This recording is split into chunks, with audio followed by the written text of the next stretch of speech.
2004. Shrek Fiona! Donkey! I love Leia. Declaration of Independence. Ship for me. Dodge, duck, dip, dive, and immortality! 12 years of it! Last case of emotion! You are a great king because you love all of Troy. That is the way I love heaven. I want her back. Will you go to war with me, brother? They're coming for me. He's bringing them closer. This will be the greatest war. We need the greatest warrior. Careful, King of Kings. No son of Troy will ever submit to a foreign ruler. And every son of Troy shall die. Is that Troy burn for this woman? Is there no one else? Is there no one else?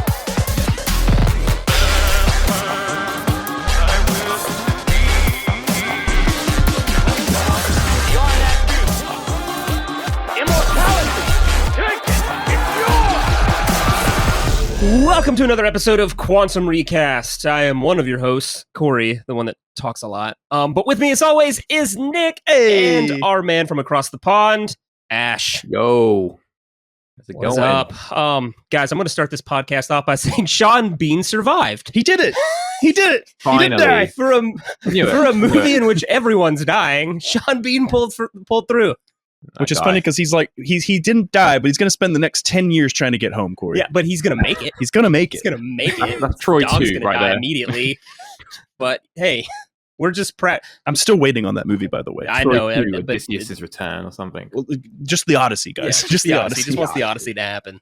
But yeah, no, I'm pumped. I just, Sean Bean shows up in a movie and you're like, ooh.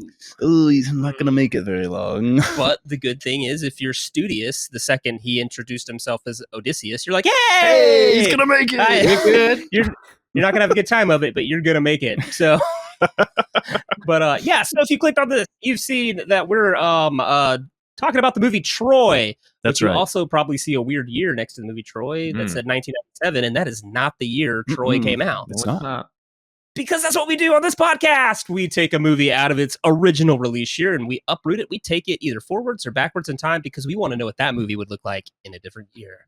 So we're taking 2004's Troy to 1997. Yo. Which I got to say, guys, I was not a fan of this. You found it challenging. The late Yeah. 90s was hard for a sword and sandals epic. Yeah, a little bit. At least we didn't make others Yeah. around this time. I agree. It's a tough You year. have Braveheart that comes out a few years before, and this is also sandwiched between that and then Gladiator that's going to come out 2000. What it is this we're in a transitional, like the late 90s is a transitional, like Mhm. the stars of the late 80s, early 90s kind of aged out Yeah. of like Yeah. the Exactly. hero role. Exactly. And I think And like, yeah.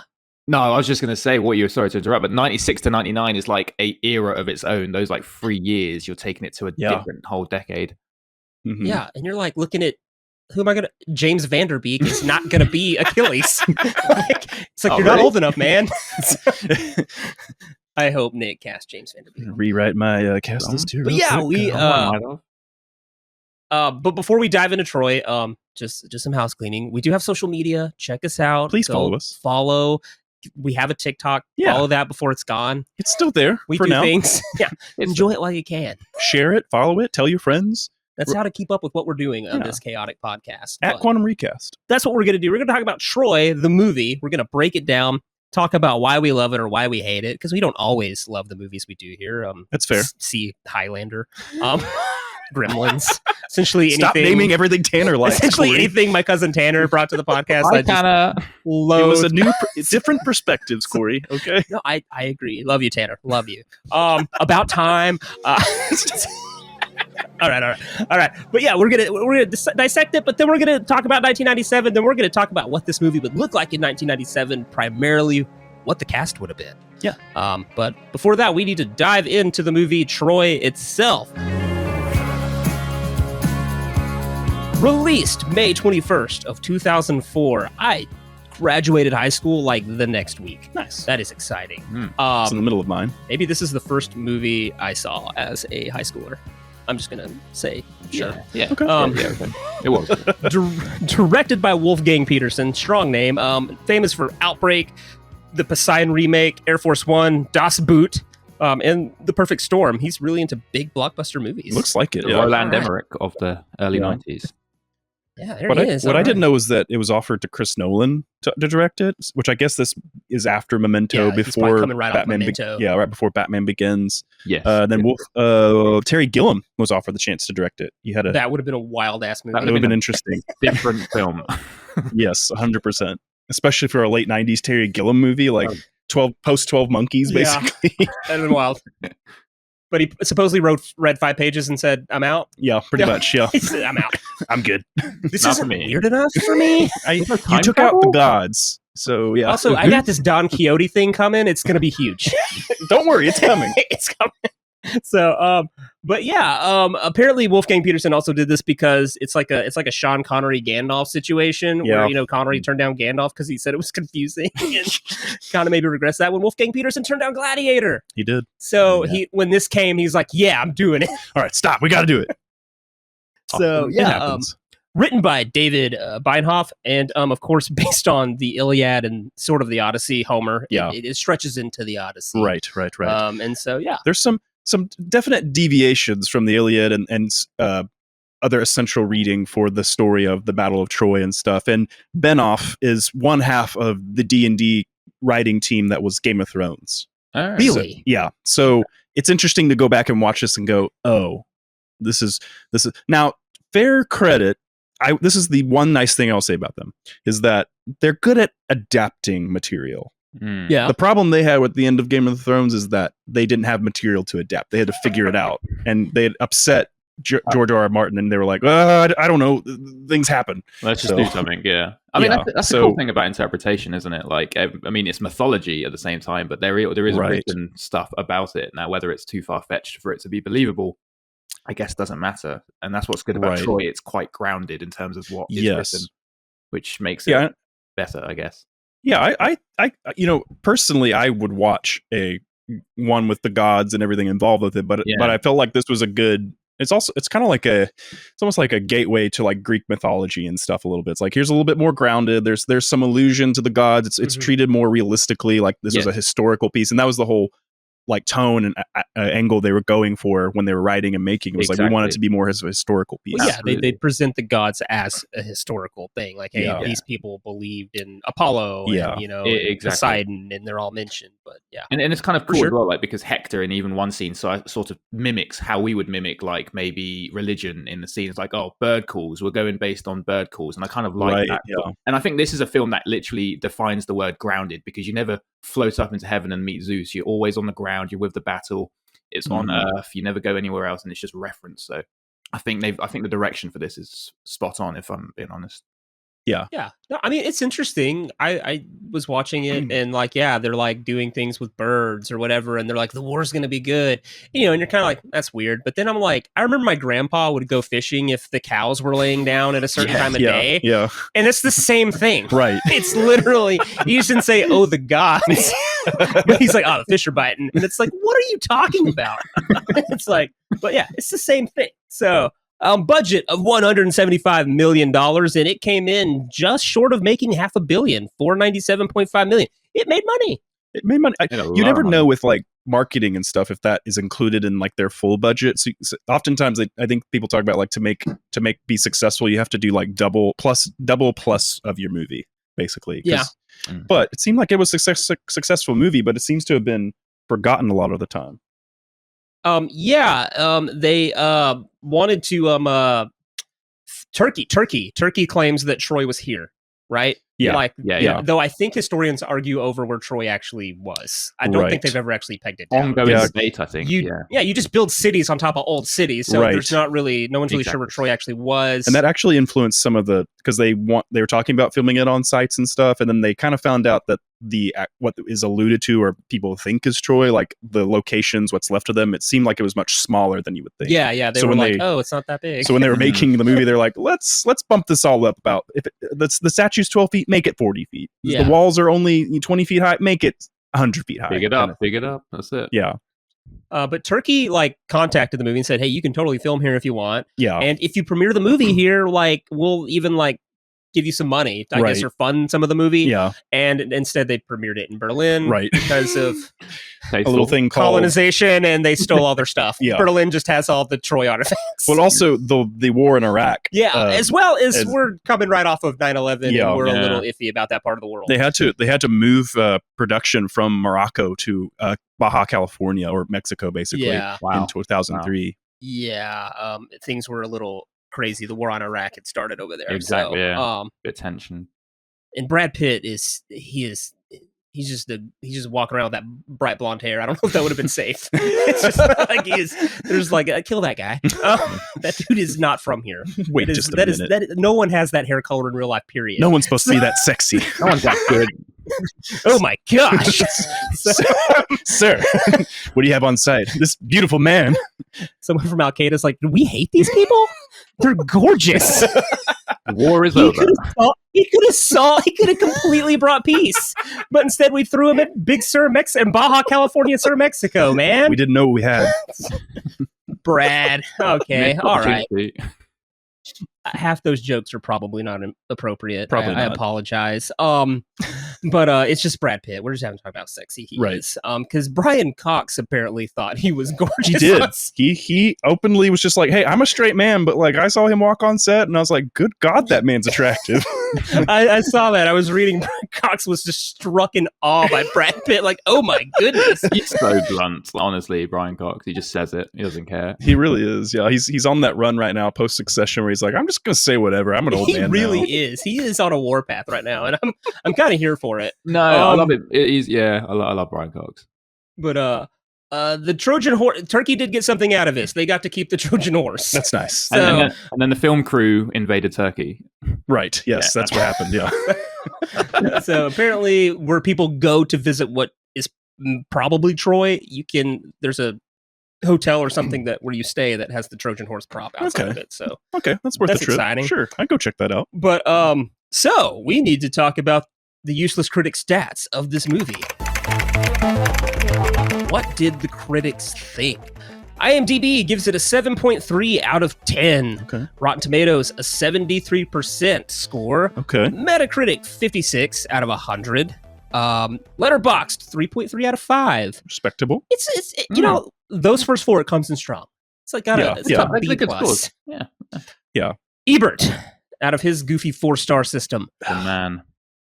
2 out of 4 stars. Hate. Pretty mid. Okay. Rude. I'll say this. I've read enough Ebert reviews now doing this podcast that I'm not really sure why we ever let critics be a thing. I don't know either. I don't understand the point of critics, other than like I understand at one time, maybe in Victorian times when there's plays, right? And there was just this aristocratic part of society, and they needed some guy to be like something's good. But why did we let that falter down to our level? I don't know. Why do we have anybody telling us what a good movie is, and why did we let Roger Ebert be a thing? I don't know, because he's all over the place. Like we've talked episode to episode, he'll change his mind. We'll think we've got like an idea of like what his area is, what he likes, and like he'll just and a lot of times he just blames it on I was just in a mood and you're like, okay, this is your job. Get out of the mood. I think for me, I've read enough of these now where I'm just like, okay, it's mostly a synopsis. Right. He's mostly just telling me what the movie's about in kind of detail. Which is, if I'm reading a review, it means I kind of want to know. Like, it's like I would assume I came to you to know if I should go see it. Yeah, he pretty much just tells you what the movie is, which already seems like a bad form. Yeah, and then he just kind of just gives a bunch of personal opinions, and I'm just kind of like, why is this a thing? Because he can. He's just the man. He's just he's a go-to guy, isn't he? I mean, I kind of agree with you, Cory. It's interesting to say that we don't need critics, but then I'm guilty of reading reviews and critics of films that I've probably even watched or about to watch, and some people you latch onto. It's kind of like why you watch certain actors or watch certain films or directors. But Ebert's he's very well articulated. He phrases it in ways that's actually quite clever, and he makes these interesting metaphors. But yeah, sometimes he hits it on the head and sometimes he doesn't. But I mean, you'd have to be like exactly in the same mindset to agree or disagree with him. But yeah, there are some films that are questionable why he's given it 4 stars or 1. For sure. Yeah. I just don't know. I feel like I've just never been blown away by the writing of a review by Ebert. Even it's just Well, I mean, it's just more like we know the pattern. He always starts with an opener that grabs attention. Like this, he says, Troy is based on the epic poem by Homer. According to the credits, Homer's estate should sue. So right from the get, it's like, okay, hot take. And then doesn't like it. And then it's about 3 paragraphs describing the movie, and then he wraps it all up saying something. But mainly, he went in pretty hard with Brad Pitt and like saying that these Greek stories shouldn't be modernized or brought down to like a realistic point of view. Okay, so here's my thing. I agree that I don't necessarily love Brad Pitt in this movie. You can tell he's not like in it.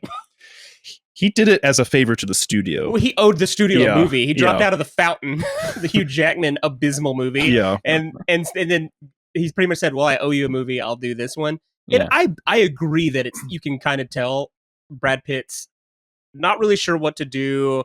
He's just there. It's almost like it's the only time I think I've ever seen Brad Pitt just be like, I'm just real hot, and I'll let that do a lot of the work. He said he kind of didn't like it. He didn't like being in the center of the camera like he's used to Fincher and stuff, where it's like there's more going on. And I'm like, bro, look at yourself in the mirror. Yeah. And I think he just kind of leaned on that. But my problem is Ebert's like, he kind of just goes on the, well, and he says Pitt is modern, nuanced, introspective. He brings complexity to the role where it's not required. And his main fault is like, well, that's not how Greek mythology works. And it's like, Ebert, it's a damn movie. All right. We came for the nuance, Ebert. We did.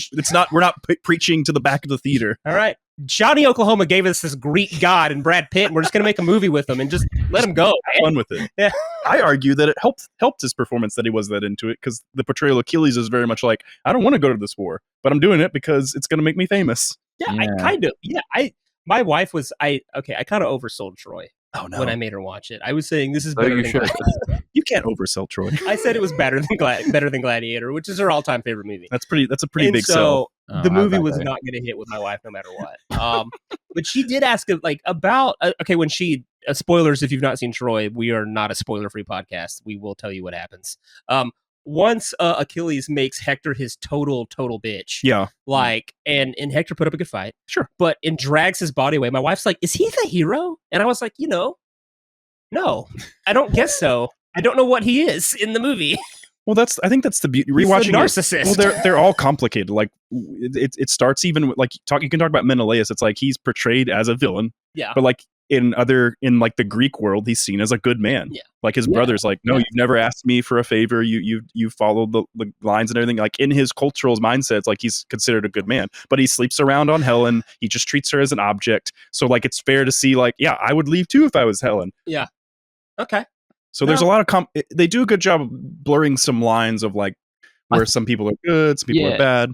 I think they need to as well. I mean, like the hero that walks away is the guy that kills Achilles, and that's the guy that is a wimp, withdraws from battle, and looks completely like smaller than the rest. And that's the guy who actually ends up alive at the end and walks away. Yeah. And it's because of him. So it's a very complex movie. The star of the movie is technically the villain. If you look at it from if you look at it just as the film and not with Greek mythology in the backdrop, he's technically, he's just killed his brother, and I've avenged you, and it's a very complicated movie, a lot of layers. Obviously, there is Greek mythology backing up each character, and then there's journeys before and after. But for this, 2-hour journey, I think you can call Brad Pitt the villain in some ways. He's an anti-hero. Like you're rooting for him when he charges the shores and stuff. You're not sure how to feel with the Hector and Achilles fight. Like you know why Achilles is doing what he's doing, but you're also like, Hector, everybody liked you. Why are we? No, don't go out there. You're gonna die. This dude's a demigod, basically. Yeah. And my wife was also.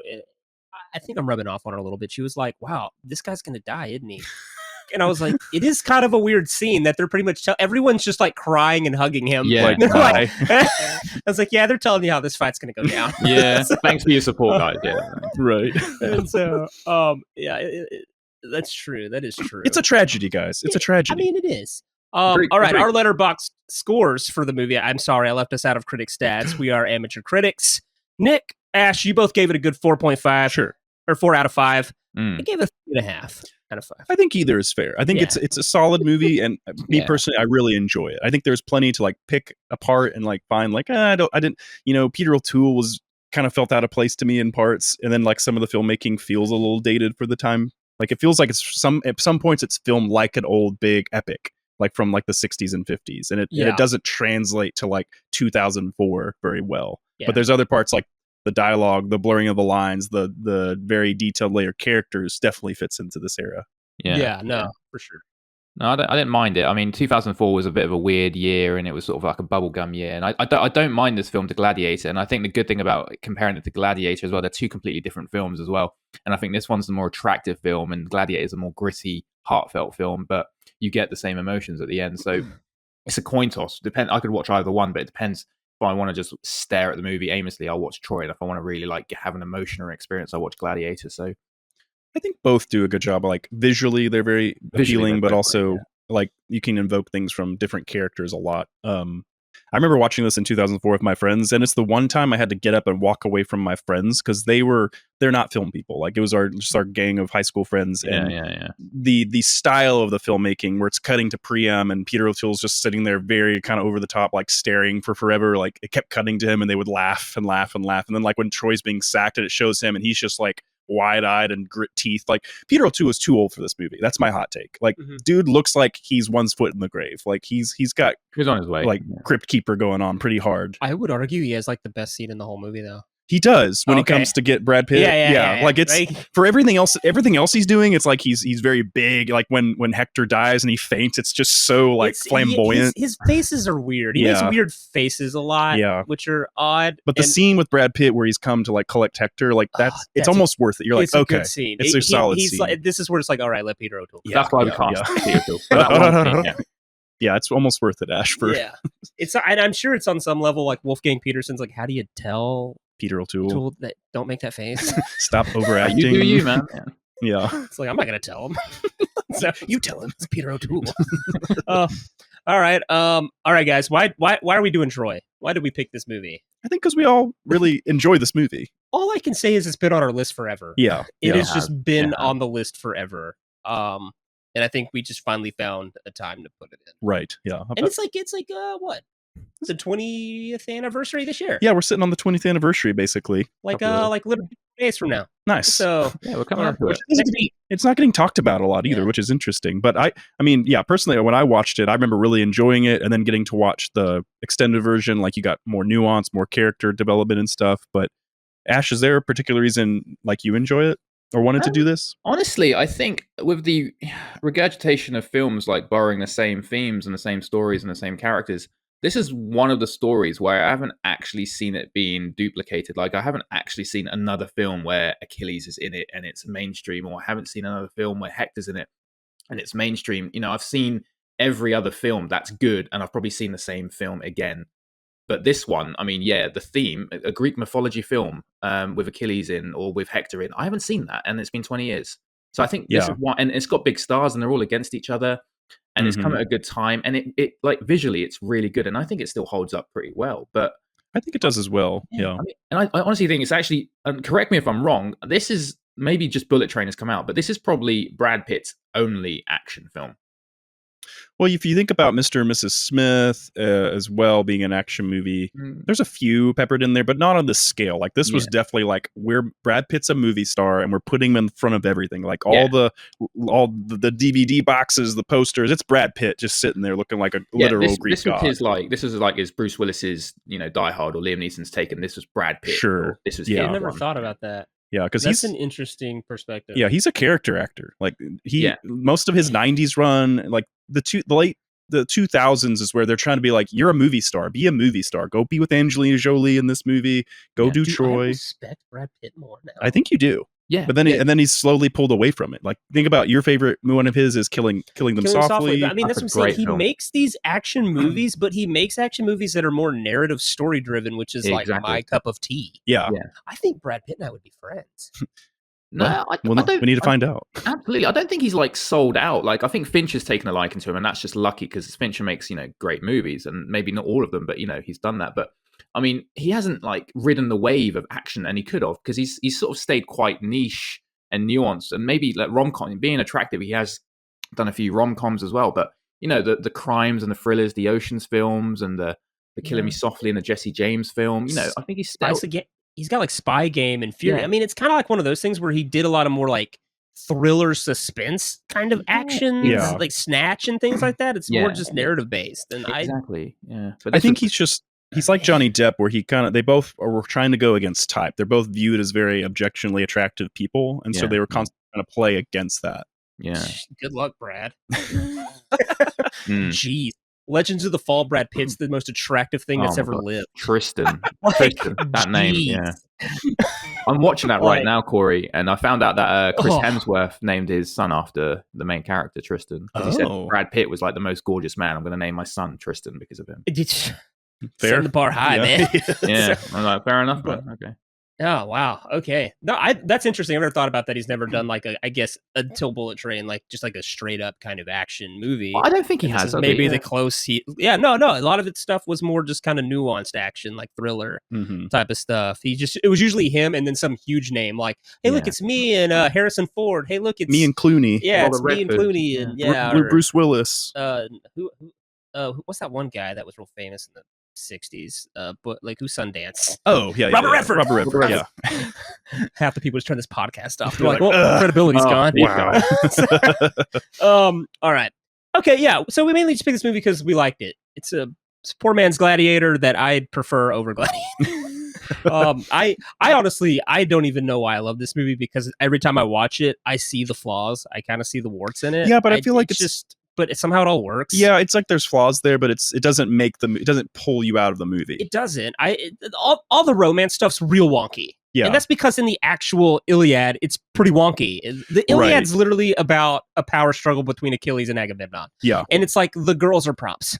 Pretty much. Yeah, I mean, if you really look at like the Greek story of it, like Helen doesn't choose to leave with Paris. Like literally, it's a feud between the three major goddesses that are trying to get Paris to be like, which one of us is cuter, and which would you marry? And he's like, I don't know, you're all pretty hot. And then one of them's like, I'll give you power, I'll give you wisdom. And then Aphrodite's like, I'll give you the hottest girl on the planet. And he's like, bet. So yeah, but I mean, it's the love story's kind of wonky. You know, it's not real well developed of why like Achilles like takes an attraction to Hector's cousin, Briseis. Yeah, and it's kind of like that type of stuff's there, but yeah, it's not so bad that it takes you out of the movies. I like and I watch it and I go, I don't know, maybe like we give Tyler Durden too much crap for being this toxic character when maybe Achilles is 10 times more of a toxic bro character potentially than Tyler Durden was, because he's just saying all these cool one-liners and he's just like unbeatable. But he's also very anti-war at the same time. Like he's very self-centered. But he's narcissistic. But he's narcissistic as crap. He's just like, I want to be famous, and he's literally telling Hector like, hey, people are going to remember who we are. Right. Yeah. I was thinking about this. Like the reason I think I like this movie too is because like we had that trend for a while there. Everybody's like, this is the Roman Empire, and like the joke is, this is my Roman Empire. Like I don't really Roman Empire is interesting, but Greek mythology is my Roman Empire. Corey. Like I would much rather watch Clash of the Titans or something, or 300 just to get some Greek myth stuff going on. I would watch a HBO miniseries run of like the Battle of Troy, like the entire thing. Yeah, I would watch that with the gods involved and everything. 100%. No, I mean, I like it. My nickname Linefire literally comes from, I love the line, let no man forget how menacing we are. We are lions. I think I used to quote that or something. I didn't know that. So, more you know. That's where the nickname came from. I didn't know from that. my buddy Ethan. And so, but yeah, like I liked that. And so, I don't know. Brad Pitt works, even though you can tell he doesn't really want to be here. I'm telling you. And that he's like, helps. There's even like things, he does some really unnatural things with swords in the movie sometimes where it's like, he's not even sure the camera's running. He's like just playing catch with a sword. I'm like, I don't even know. That seems out of character for Achilles. Yeah. At one point, even like he's like pointing and he flips it like he's making an acting choice, and the camera just said, keep it. Yeah. And so it's just, but it all kind of works. I don't know. It's like a guy who's not afraid of war because he's immortal except for one stupid heel. Yeah. And so goddamn arrow. Yeah. And I that's like because his mom dipped him. Yeah, she dips him in the river to make him immortal. But since she's holding that ankle, right? Yeah, it didn't get the immortal juice. Right. Yeah, that's right. Okay. And that's why we have the Achilles heel. Fun fact: Brad Pitt injured his Achilles heel while filming. Oh, that's a bad omen. Man, you should quit right there. They should have just shut the production down there. Or is it the Passion of the Christ thing where like when Jim Caviezel was on the cross, like there's like 2 strikes of lightning around him, and everybody's like, "This is a sign." Or it's like, Get me down. Yeah. stop making this film, Mel Gibson. Yeah. Yeah, That's what made Jim Caviezel a hardcore Christian. probably. He's like, okay, I believe. I'm in. That was the same Sorry, year Lord. as Troy as well. It was. Yeah. Yeah. God was at work. Pat, we will not be doing that on this podcast in case anyone was ever holding out Ever hope curious? for Passion of the Christ. Come on. Christ. Not doing it. Recasted Jesus Christ, God help us. Yeah, not gonna recast Jesus, and also I never want to watch the movie again. It's just so brutal. It's it's so brutal. Yeah, it's so ridiculously hard to watch. So, So what year are we taking this movie to, Cory? we're gonna talk about 1997. That is what we're gonna do. And so we have to get a feel for the year 1997. Okay. All right. So, what were the people watching? So what's the top 10 at the box office for the we do in your releases, so anything that came out in 1997, the top Right. 10. Yeah. This is what the people were watching. Number 10, Good Will Hunting. Nice. Ben and Matt. Okay, and then As Good as It Gets. I'm surprised that popped in the top 10. Yeah, that's the Nicholson. I have honestly, it's one of my gaps in Nicholson's filmography. You haven't watched it? Never- I thought you were the one that told me to watch it. No, I said something's got to give. Oh, right. Yes. Yeah, Okay. it's a Okay. good wisdom. Got it. Yes. Speed 2 Cruise Control. It did it. It Hey, did it. It's in the leave top that 10. film. Leave it alone. It's a good film. The Jason Patrick as Keanu Reeves. Oh no, I did not. holds Okay. I Maybe don't- Ash can defend that sequel to you. I will I- happily defend that sequel. I would have to, I think, watch it in its entirety. I don't know that I've ever made Willem it. Dafoe, man. He's so good. Oh, Defoe's in it. Wow. Hey, our buddy Wolfgang Petersen, director of Troy, coming in 97 at number 7 with Air Force One. Okay. Jim Carrey still on his run with Liar Liar, coming in at number 6. Nice. Number 5, The Lost World Jurassic Park. Not popular with you, dinosaur.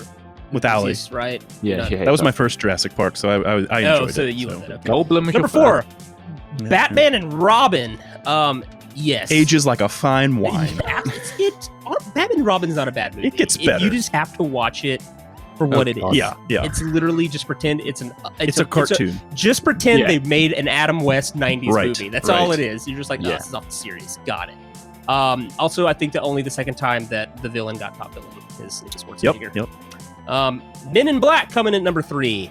Gosh, this was a year. It was. Men in Black changed my life. I've never watched it since, so I guess not that much. Wow, Ash, you're gonna appreciate number 2 here. Oh God, Bean. Mr. Bean. Oh, Rowan gosh. Atkinson coming in at number 2. This That was man. shocking. That is That man. He is, and do you know what it is? It's based on a show that only had 12 episodes. Okay. I loved it. It's We so got good. that 12 episode Bean thing on HBO when I was a kid. HBO Yeah. picked it up and we could watch it. Huh. I loved Mr. I had Bean as no a idea kid. of this movie's existence until the Oh, top it's 10. hilarious. showed It's me. hilarious. Yeah. And then- it's great. And then he was so good. And did you ever watch Blackadder? Yes, Blackadder's amazing. I love that you love Monty Python and Blackadder. Oh my gosh, I watched a lot of BBC as a kid. Well. And then the only thing that could possibly beat Rowan Atkinson, unfortunately, in 1997 was the 1-2-3 punch of Leo, Cameron, and Dion, Titanic. It's true. Yep. Oh, damn it. Just one of the biggest movies of all time. That's what you have to Yeah. take to defeat Mr. Bean. It's like God. Bean. Sorry, Bean. I guarantee you to this day, Rowan Atkinson talks about how close he was to the peak. And then flippin' Titanic came out the same year. Of all the He was years. right there. Oh, man. Oh, my gosh. It's if he had just had a banger song. That's all it needed. That's all you needed. All right. Okay, the Academy Awards. What were the cinephiles super into? Supporting actress Kim Basinger for LA Confidential. Okay. She won the Oscar before she fell off the map. Pretty much. Robin Williams getting his his Oscar for Good Will Hunting. Yep. As Best Supporting Actor. Helen Hunt for As Good as It Gets, and then of course her co-star Jack Nicholson bringing in like his 4th Oscar at Yeah. this point. Yeah, this is the one I've seen. Yes, I've seen As Good as It Gets. Yeah. Okay, Yeah. yeah. All right. No, I'm not seeing this one. I am a Nicholson fan, so I should see it. And then Best Picture, the nominees were L.A. Confidential, Good Will Hunting, The Full Monty. I remember how big The Full Monty was for some reason in Yeah. 1997. That soundtrack was all over the place. As Good as It Gets, but no one, of course, could beat the mighty Titanic. It was just too much. It was Too much. Tragedy. So Too much we're gonna try to Leo. take this movie here and try to find a spot for it. It's And wild. yeah. Titanic won everything except for acting. It's just like, Yeah. So, yeah. Acting was great. Obviously, 1997 was just an absolutely like. Maybe it's just because of our age. I don't know, but it was a huge year for me. So, guys, anything y'all need to talk about from 1997 that has not been mentioned yet? well, there's a lot, but I'm going to talk about one that I really want to see. Just 'cause I was actually getting to go to like some video store and browsed a bit, and I was like, and I finally texted Cory. I was like, "What is this movie?" Because it's called Wishmaster, Oh, Wishmaster's incredible. and it's got like 4 of the biggest like slasher film villains in it. Yeah, not playing it's like got Kane Hodder and it's Robert Robert England in Englund, it. Yeah, like and also Candyman's in it. yeah. Tony Todd. Tony Todd, Wes Craven directed it, man. yeah. Well, actually, Or is he Robert producer? Kurtzman directed it, Yeah, but Wes Craven produced. Wes Craven's the producer. Yeah, it's Yeah. Wes Craven's Wishmaster. So, So I'm kind of intrigued to watch it, just because I'm like, I mean, you'd like it. You're into Aladdin. It's just about a genie that kills people. Okay, all right, okay. The dark side of the lamp. Yeah, Yeah, it's it was just very about an evil dark side of the genie. lamp. It's one of those things. You wish for it, and then he gives you the monkey paw version. Got that it, just got it. kills you. Perfect. And so, it's pretty fun. It had like a lot of atrocious sequels, but the main actor I think stuck with it. I think he plays the Wishmaster, and he does really good. Kind of like Anthony Perkins in Psycho. Just Yeah, done all yeah. the sequels. Andrew just committed. Diboff, Yeah. the Djinn. Yeah. Mm. I just remember him as like the terrorist that takes over the boys' school in the Toy Soldiers movie. where Oh, Samwise okay. Gamgee takes his prep school back. from Nice. Columbus Toy Soldiers, terrorists. what a film. I'm so glad Ash knows what Toy Soldiers Oh, is. it's on Channel 5 every Sunday. It's, yeah, love it. I'm moving to England. Oh, man. Oh, you guys have it right over there. Oh, do you know what they had the other day? They had Weird Science on at 4:00 on a Saturday. I mean, Damn, that see, That's they're nice. just over there enjoying great movies on just cable. Oh my Like, gosh. They have an excellent baking show, and we're over here. Our next president's like in court right now. We're oh my gosh. So, We're so in Ash, rough what shape. movie did you want to did you want to talk about? Yeah, like Cory said, there's so many films out there, but there was a film called Copland. I don't know if you guys have seen it. It's got Sylvester Stallone in it and Ray Liotta and I have not Pacino, seen Copland. De Niro. Oh, Copland, yeah. It was Sylvester Stallone's, I think, one of his best roles. He just plays it down. He doesn't play that macho guy. He just plays like Yeah. a beaten down cop. It was He's just trying to get. Yeah, Great film, and great I film. watched his documentary that came out this year about his life, Yes. basically, and they were talking about this is when he was trying to be like, hey, I can act still. Like, Yeah, you guys yeah. forget I wasn't Rocky and Rambo when this all started. Like, I was Yeah. trying to be an actor. Yeah. And- No, Copland's on my watch list because that's what I've read about it. Is that it's like a weird, like subtle Stallone performance. Right, yeah. He's really good in it. I think he's fantastic in it. And yeah, of course, like he was good in the first Rocky film in terms of the acting, but like this film, like I mean, he's playing against like De Niro, and it's a James Mangold film as well, who obviously did the new Indiana Jones film and went on to Yeah. do bigger things. But it's a terrific film. 98, like if you get a chance to watch it, Cory, it's so good. Yeah, For sure. Yeah, I'll knock that off. Oh my gosh. I'm trying to think movies I've mentioned when we've been here in the past. Because I feel like I've talked about Double Team, the Rodman Van Dam movie. Yeah. And I feel like I've talked about Father's Day, this underrated Billy Crystal Robin Williams buddy movie. Okay. Yeah, no, that's good. Nick, you watched Breakdown recently, and I you did. got to experience the Oh, so perfect good. movie That's that what I is should have talked Breakdown. about. Breakdown's so good. Oh god, that film. Kurt Russell. Oh my gosh, Yeah. it's so good. I will say this. It was a big year for young Cory. That Mouse Hunt came out this year, It's which really is good. Really amazing. Mhm. Wild America, awesome. The big three. And then Under Wraps, this Disney That's right. Channel original movie that was like back when Disney Channel original movies were like going strong. Yeah, they had that run. It was you like know. The Mummy. Mhm. I think it's like The Mummy's by the guy that voices Patrick Starr.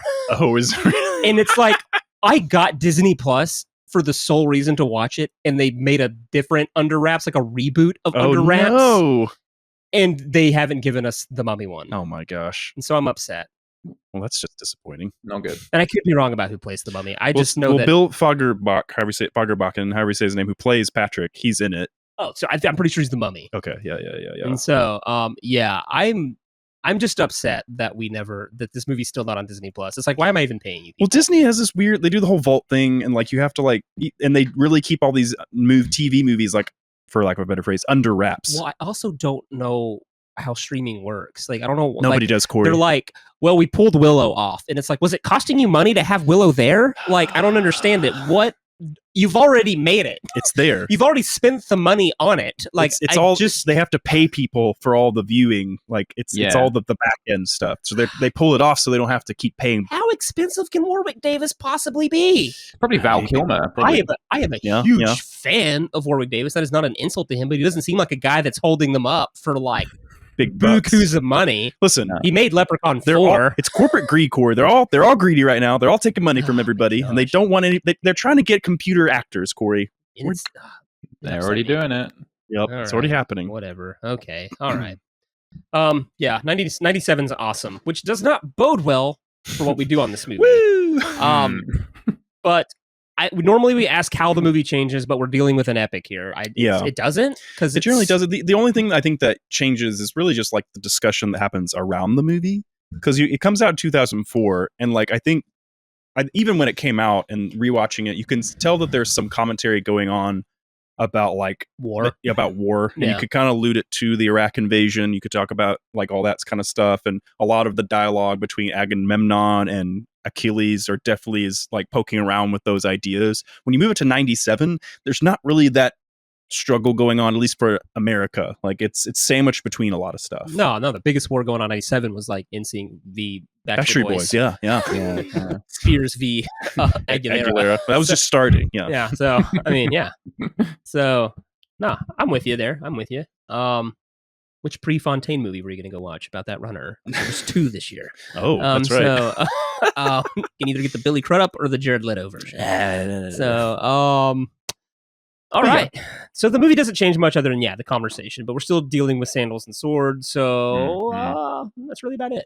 I'm guessing the CGI military would have been less impressive. Yeah, probably so. You still get the real practical actors, which I think a lot of this movie it still translated pretty decently. It did. I think they used enough. They did balance well. Apparently, they took boats out of the final movie. Yeah. Like, apparently they like just had the entire sea as nothing but boats in the trailer, and someone said, "You got to bring that back." They're like all the Greek and boat nerds were like, "Well, actually, you wouldn't sail that close to each other because it would throw off your sails, and you wouldn't sail that fast. You'd be catching each other's wind. None of you would go anywhere." How it looks. I don't know how wind works. I'm like, this is a movie, making a movie. It's a visual pleasing. Yeah. Ugh. So those same nerds at the end of Rise of Skywalker, like that many Star Destroyers cannot be in the sky at the same time. Oh, can they not? The Star Destroyer is real clumsy. Not a lot of maneuverability. Well, they needed Wi-Fi to take off, Cory. So they're all just hogging the Wi-Fi, and none of them are going up. So, all right. Is it time to cast? It is time to cast this movie. All right. 1997. Pool party. Very shagadelic. The bunny back in the box. How do you like them, man? I'd like to take his face off my plate. Time before this lost world is found. Jack, I want you to draw me like one of your French girls, wearing only this. You have arrived. Unfortunately, we're difficult, and we're not allowed to just cast movies just willy-nilly. We gave ourselves rules. How dare we? Because I think it's more fun that way. Sure. All right, Ash, you're the director, so you will be telling us who we're casting, and me and Nick and I, we have prepared cast lists. Yeah. And we're going to pitch you each our actor, and you will choose. However, Nick and I are bound to rules. 4 rules, to be exact. Rule number 1, whoever we cast in the respective role must be alive in 1997. Rule number 2, anyone we cast must be free to show up to set. They cannot be incarcerated or anything of that nature. When it comes up, we make a judgment call on pregnancies. Yes. It's only come up once. Let's cast. Number 3, anyone we cast must have an acting credit in this year. They have to be a working actor, so they have to have at least be working in 1997 or prior to. Mm-hmm. Children, they don't come up in this episode, so we don't have to really talk about Thank that. Goodness. Anyone we cast in this movie, rule number 4, it's the big one, loses all major acting credits in 1997. That's why this year being so awesome is creates a little problems. Creates a little bit of a problem. Yeah. We have burned down incredible things in the past. We'll see what happens. So I'm not. I feel like you two are going to decimate 1997. Honestly, I'm gonna destroy everything you love, Ash. it happens. none under my watch. Hey, the good news, Ash, is that you get some power ups here. Thank God. Because we're bringing you to cast list, and you're gonna get to choose here. Your first power up is called the old switcheroo. At any time, even after all the casting is done and over with, you can switch any two actors in their respective roles if you choose to do so. Which sometimes you play that well and you cast someone you like early, knowing you can move them up later. You can get creative there. But your bigger power up, the second one, the override at any point and only once, and it's during the respective casting of the character. You can tell Nick and I to go F ourselves, and you can just put your own person in. You can call us sacks of wine and tell us to go jump into the Aegean Sea. Yeah. I will. But you are bound to the same rules we are. So, Okay. choose wisely if you choose to override. All right. So, for the sake of brevity, we always do a 30 seconds or less, which is where we cast some of the more minor characters that we do enjoy and we do love, but we just don't have the time to really dive in or tell you why. And this one's not really bound to the rules because these are small roles. They could have shown up for 1 or 2 days on set most of the time. And so, Ash. Yes. Tell us who we're casting in 30 seconds or less. Absolutely. So we are going for Eurytus, if I've pronounced that correctly. He's sort of the captain of Brad Pitt's Achilles and his merry men. And then we've got Andraki, played by Saffron Burrows. She is the wife of Hector. Have I pronounced that right? Andraki?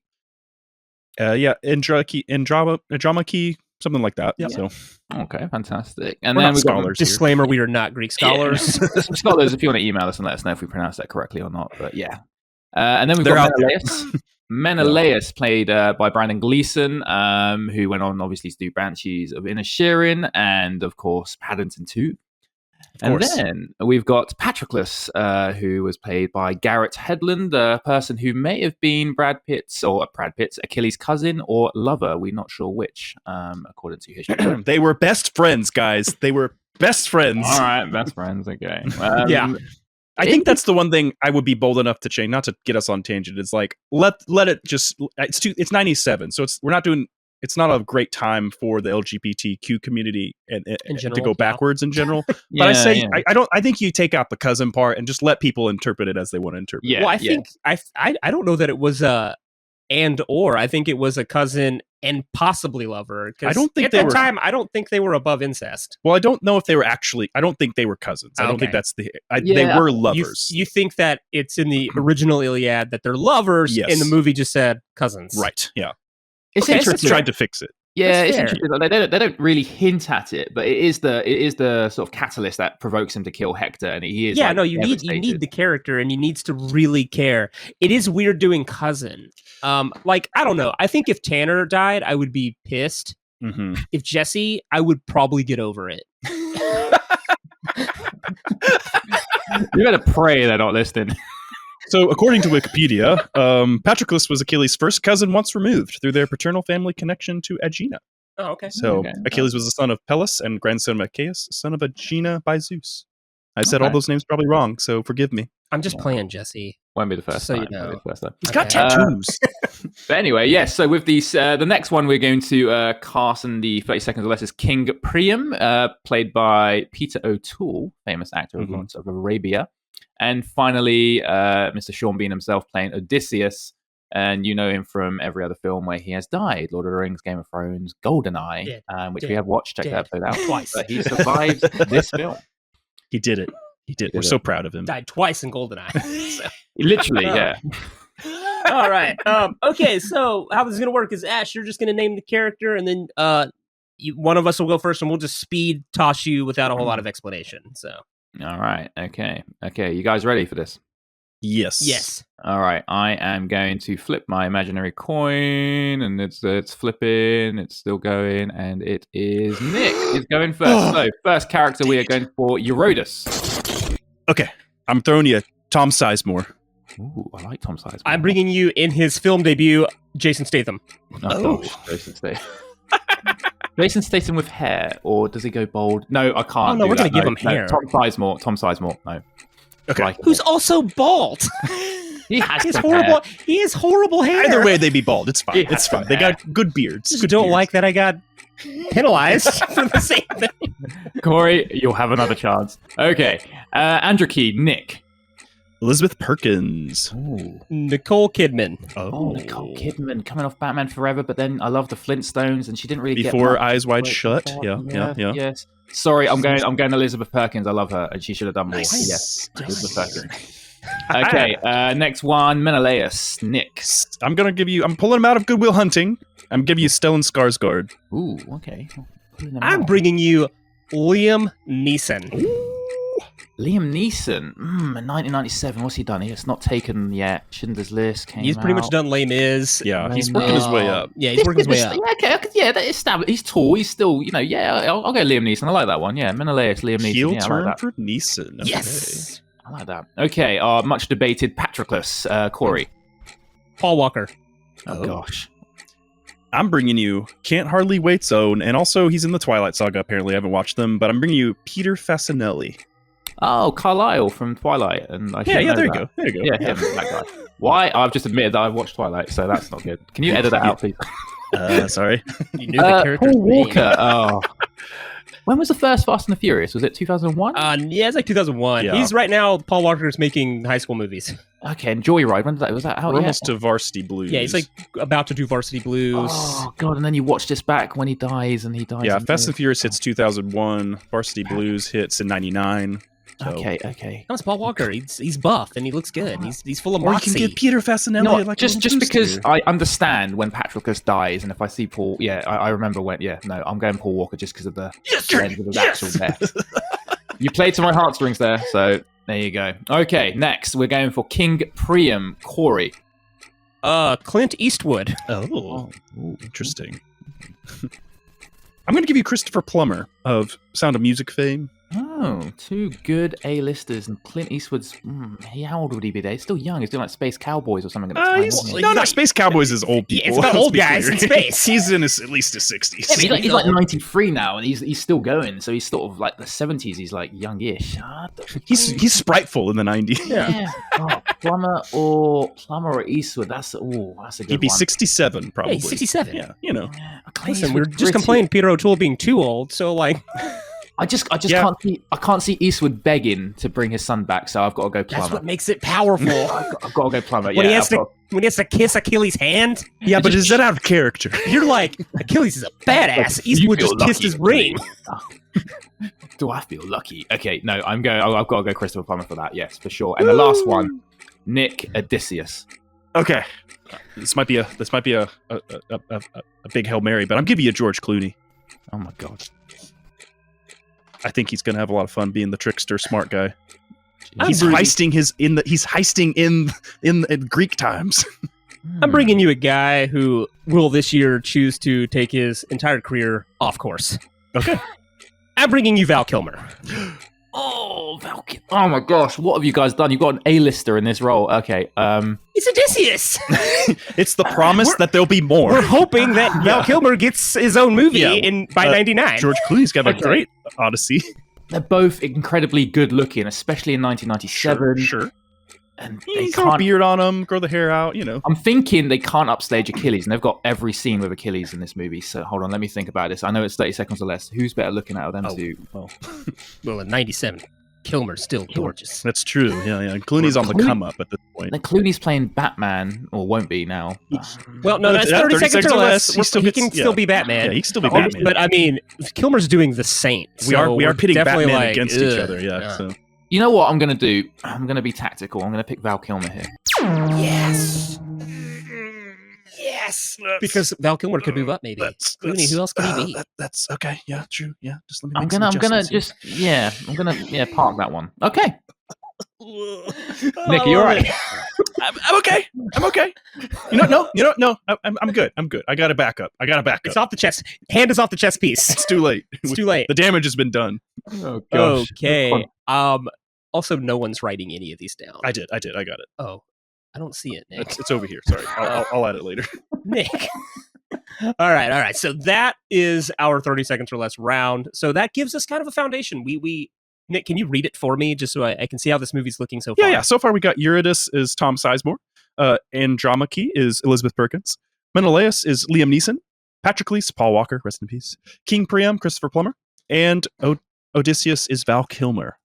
I feel like we're off to an okay start. It's a solid start. Strong. We're starting strong. The late 90s is so weird. And I think, to be clear, I think we're not really trying to play on can they do a British accent. Oh, gosh, no. Because that's definitely, when you really think about it, it's like, yeah, when you do period pieces, it's always like the thing to go, well, they should speak in proper kind of English, British accents. But then you're like, it's a Greek movie. That's not how Greeks talk. So it's all out. I think I'm casting with it out the window, Ash. So I hope that that's not going to throw off things too terribly. But I don't know if Cory. I think Cory kind of was in the same field. No, I literally texted Nick and said, "How much did you think about an actor's ability to do a British accent?" And I said none. I put Tom Sizemore for one. Yeah, you said none. So yeah, that guy. Paul Walker. I don't know if he's got it. Hey, Liam Neeson's there.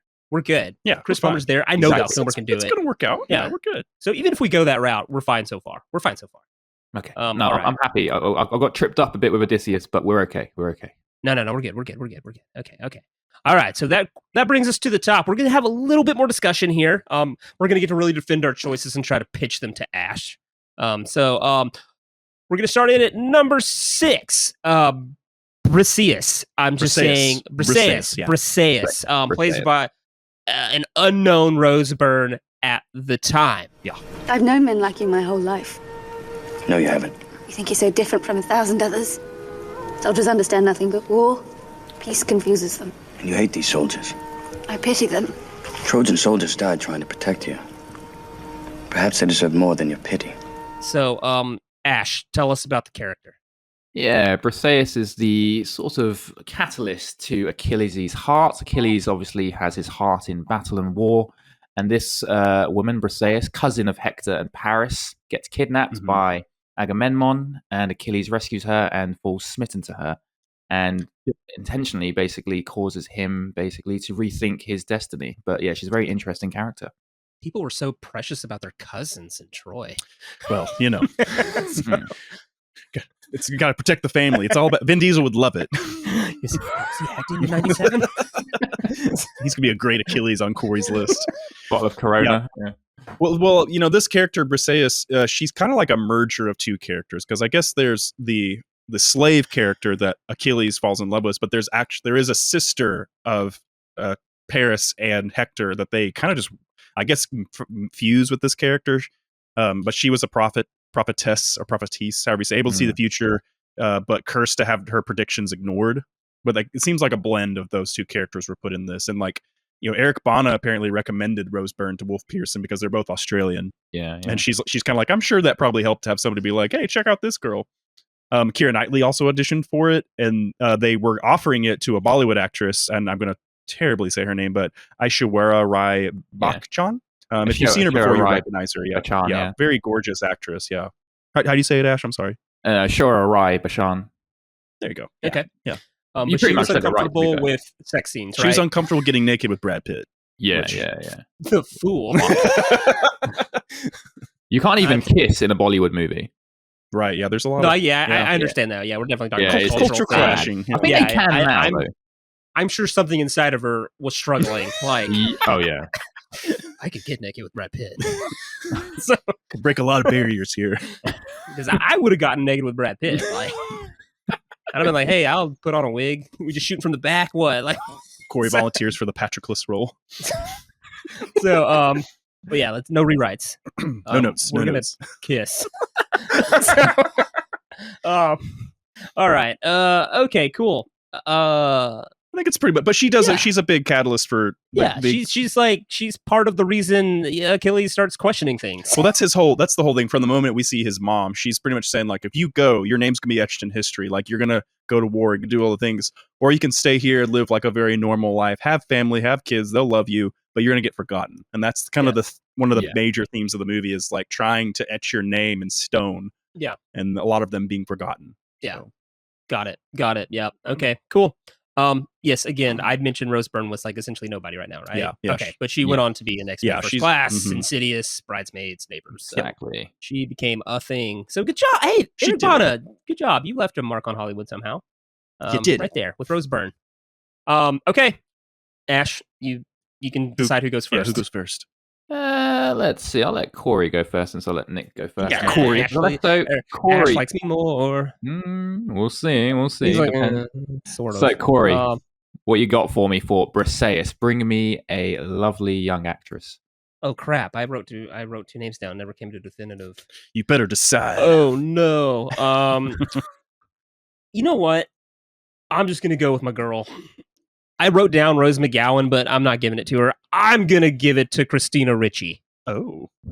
I'm pulling her out of That Darn Cat.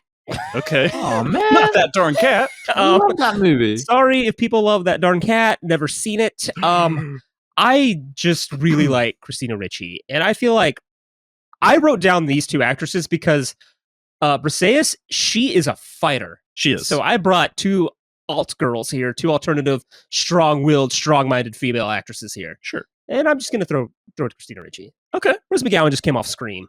That's fair. So she got something, yeah. And I think Christina Ricci's filmography can do without that darn Needs cat. a little boost. Yeah.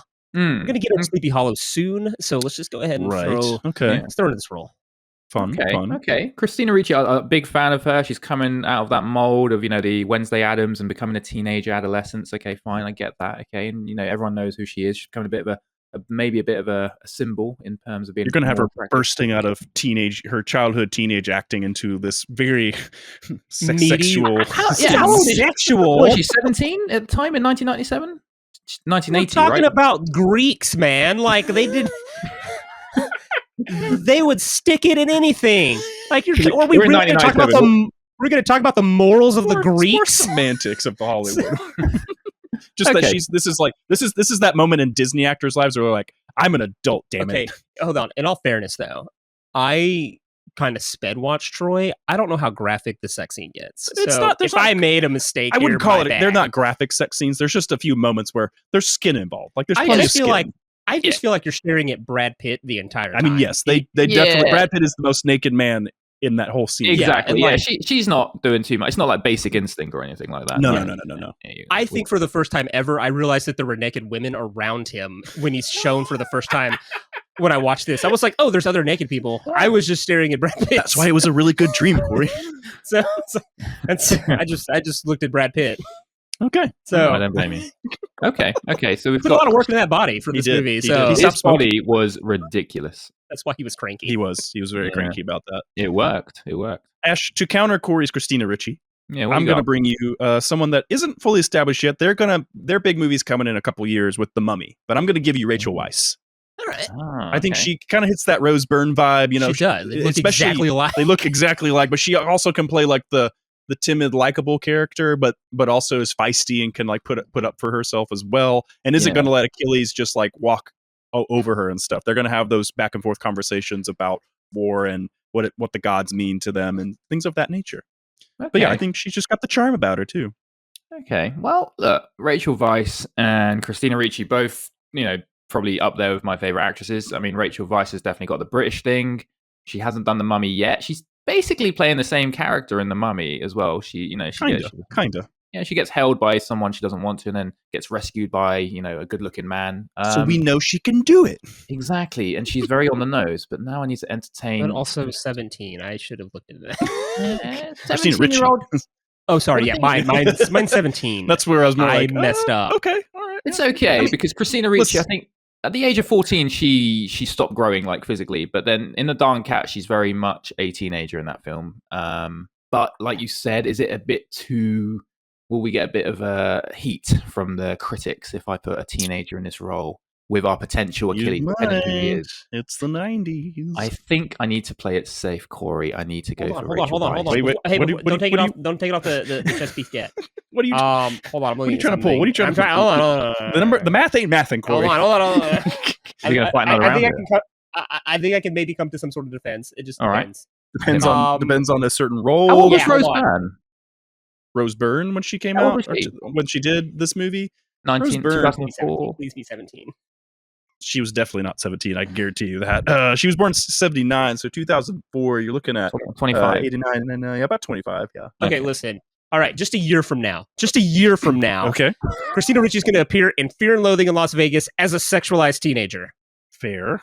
So, and they'd got no guff for it. That movie came out. It was critically loved. I'm just saying, if it's all about playing it safe, we're fine. Okay. All right. Okay. I love Christina Ricci. I do, and I like the idea. Oh, here it comes. I'm just trying to think. Christina Just Ricci. do it. Just do whatever. I just wanted to make my one call here. I know there's a movie that sexualizes her as a teenager, and I want to know what it was. I like Christina. I love Christina Ricci, but I mean, Rachel's got the British voice as well. That goes for her. I'm not saying Christina couldn't do it, and she does look like it. I'm afraid I'm gonna have to go on the nose with this one. I do like the wrist though, and I do want to put Christina. Hey, and it's probably sometimes on the nose is good.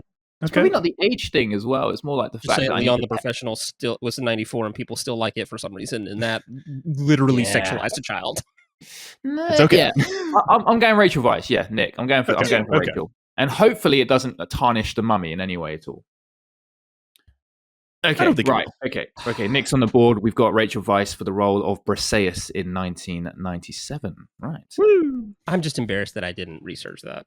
It's okay. We've all done it. I wanted to play hard. I just wanted to play hard. I want to be in the game. All right. Checking the ages of my other actors. Who's next? That brings us up to Paris. What you say is true.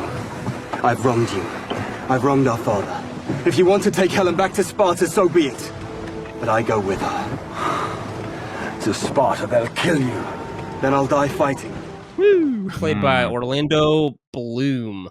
Of Pirates fame Lord of the Rings and Pirates fame. This is like in the middle of all that. Yes, Ash, give us a rundown of it's played by Orlando Bloom of Pirates, Lord of the Rings, and he tried this again with Kingdom of Heaven, and it didn't work out. He tried another epic. And give us a rundown of the character of Paris, please. Yeah, Paris is he's the pretty boy, he's the Prince of Troy, his brother is Hector, the oldest son everyone looks up to, and sort of gambles away the piece of Troy to steal Helen away from Menelaus and cause a war in the upsetting, and has a chance to redeem himself and fight for his honor, but then chooses to cower away, and he seems to be very good with a bow and arrow, which chooses the coward's weapon, Cory. Yeah, which actually defeats the greatest warrior in Greek mythology. So I was an archer as a kid. There's a bit of I found some tidbit that said that back in that time. Yeah, no, you were considered a coward if you were an archer. With an archer, because fighting someone mano a mano. Right. Yeah. But apparently, Paris is meant to be one of the most attractive men in Greek mythology, according to I think Pandora. I can't remember. Oh no, Aphrodite. Sorry. Yeah, because Aphrodite and Athena, and then I believe Zeus's wife were all pining for him at one point. Yeah. So he's a very attractive young man. Yeah. For sure. Greeks are just so horny all the time. Yeah. Orlando Bloom saw the character as a coward and an idiot, and I think he played that well. He did. Yeah, apparently, though, he blocked this movie out and did not enjoy it. Oh, really? Yeah. Apparently, he did not like playing the loser. Well, they definitely made him a loser. I think that's kind of a thing. If you're talking about mistakes in the movies, like maybe they could have made him a little more competent. Like, sure, let him get his ass beat by Menelaus, but like, don't just make him out to be just a complete like incompetent warrior or anything like that. I don't know. I don't know how else to play the character. It's just like, I get that it's not a fun character to play. Yeah. But it's like, that needs to be the character. Like, you're just the dude that you're the hot younger brother going around sleeping with everyone. He's the lizard lounge for sure. Yeah. And it's just like, that comes to bite you in the butt when you slept with the wrong woman. And then take her home. Your mom and dad. And so, yeah. So I think he plays it fine. I think the character's fine. It's just, it's not a good one. No. So, I agree with it. It's a good role. Like, you've got to be just good looking. Arguably he is the hero of the story. But again, like Cory said, you've got the anti-hero in Achilles, and you've kind of got the hero that we don't like in Orlando Bloom, who is actually, I would say, and you're probably going to correct me here, but he was probably the biggest star at the time, because Pirates of the Caribbean blew up, and Kingdom of Heaven was Ridley Scott's baby, and Lord of the Rings. I don't know if he's the biggest star at the time, but Brad Pitt. Like, he's peaking at this time for sure. Yeah, between Lord of the Rings ending, Pirates getting started, and then Kingdom of Heaven after. He's kind of like Pedro Pascal of the 2004. He's in everything. Maybe not he's not Tom Cruise, but he's the Pedro Pascal. Yeah, that's fair. That's a fair assessment. I'll say this: do y'all think that everyone handled the news of him taking that dude's wife kind of well? Orlando Bloom? Yeah, like, I mean, I feel like when he takes Helen of Troy. Oh. Like, and he shows his brother's just kind of like, damn. And then his dad's just like, oh, hey, that's unfortunate. Well, Hector is very much like, turn the boat around. We got to take him back. And as they're talking, you're like, you know what? We can't. It's already done. They're gonna kill you. I can't. You're my brother. I don't want you to die. They're gonna kill her too. I still feel like everyone's a little reserved. Like they should have like started beating him. Like you just started a war, you ass. We literally just had a big meetup to talk about how you great can't it keep was. it in your pants. Paris, we are screwed, man. You've literally fucked us. I just wanted someone to be more mad. Is all I'm saying. I just feel like he kind of got off. But I think at the same time, Paris is just like, come on, guys, we'll laugh about this later, right? I kind of feel like this is like, well, Paris, this is why you suck at fights. Everyone coddles you. Like there are no consequences for your action until the big bearded man shows up. Your dad gave you the sword of Troy and beats you in front of everybody. This your king? Is this your prince? I'll say this. I think that one thing, maybe what we're all in agreement is there's something missing with Paris, the character. And I think we just don't see that moment where he feels his own shame and decides, I'm going to stand up. Yeah. I think that's all it is. It's until, like, even when the scene where Helen's taking care of him and stuff, there's not like this. There's moments where he tries to stand up and be like, no, let's stop this war. I'll just fight Menelaus, and so that nothing bad has to happen. But he immediately goes back on it when he's like, I'm about to die. When push comes to shove, he's like, he's going to chop my head off. Yeah. It's got real. So. All right. Well, Nick, you made it. So that's right. Okay, Ash, I'm going to bring you somebody very 90s. He has a little bit of a run here, and then kind of gets forgotten. His wife that he divorces later has the bigger run, Reese Witherspoon. So I'm going to give you Ryan Philippe. If you guys know him from I Know What You Did Last Summer, Cruel Intentions, the late 90s was his time to shine. Yeah, he was in Studio 54. Yeah. And then essentially never made it to the year 2000. Right. Never just disappeared, really. In and out of some random films, yeah. So you're pulling him of I Know What You Did Last Summer. I am, yeah. Okay. I think if you're not, if your name's not Freddie Prinze Jr. or Jennifer Love Hewitt, I don't worry too much about it. I love horror movies, and I would pull anyone out of that movie. It's not great. Yeah. It's a solid horror movie, but it's like, I could kill it.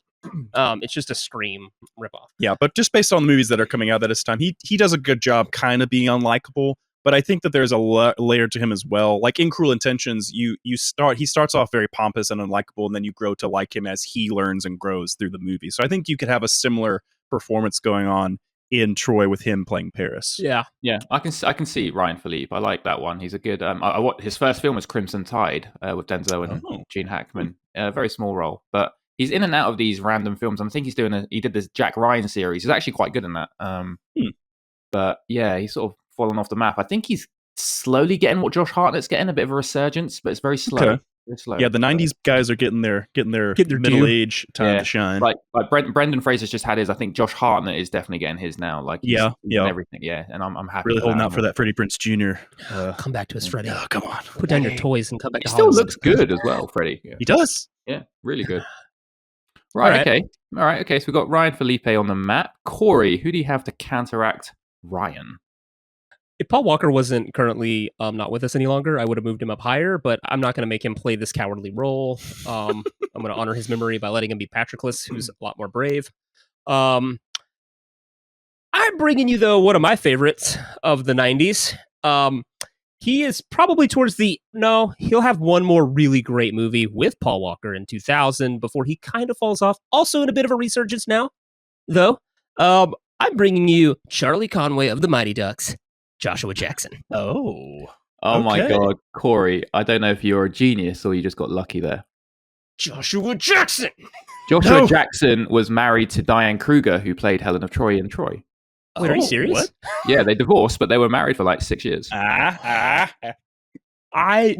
She found herself a Paris and left.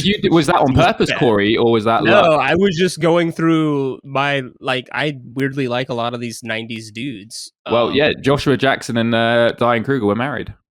I just feel like Joshua Jackson pulled this off pretty well. He's boyish, handsome. He's coming off D3, the Mighty Ducks. Yeah, he's coming off D3, the Mighty Ducks. He's going to make the Skulls with Paul Walker in just a couple of years from now. Yeah. Okay. So Joshua Jackson and Ryan Philippe. I mean, I love the fact that Joshua Jackson was actually married to Helen of Troy in real life at some point, and I don't know if that's a stroke of genius there, Cory.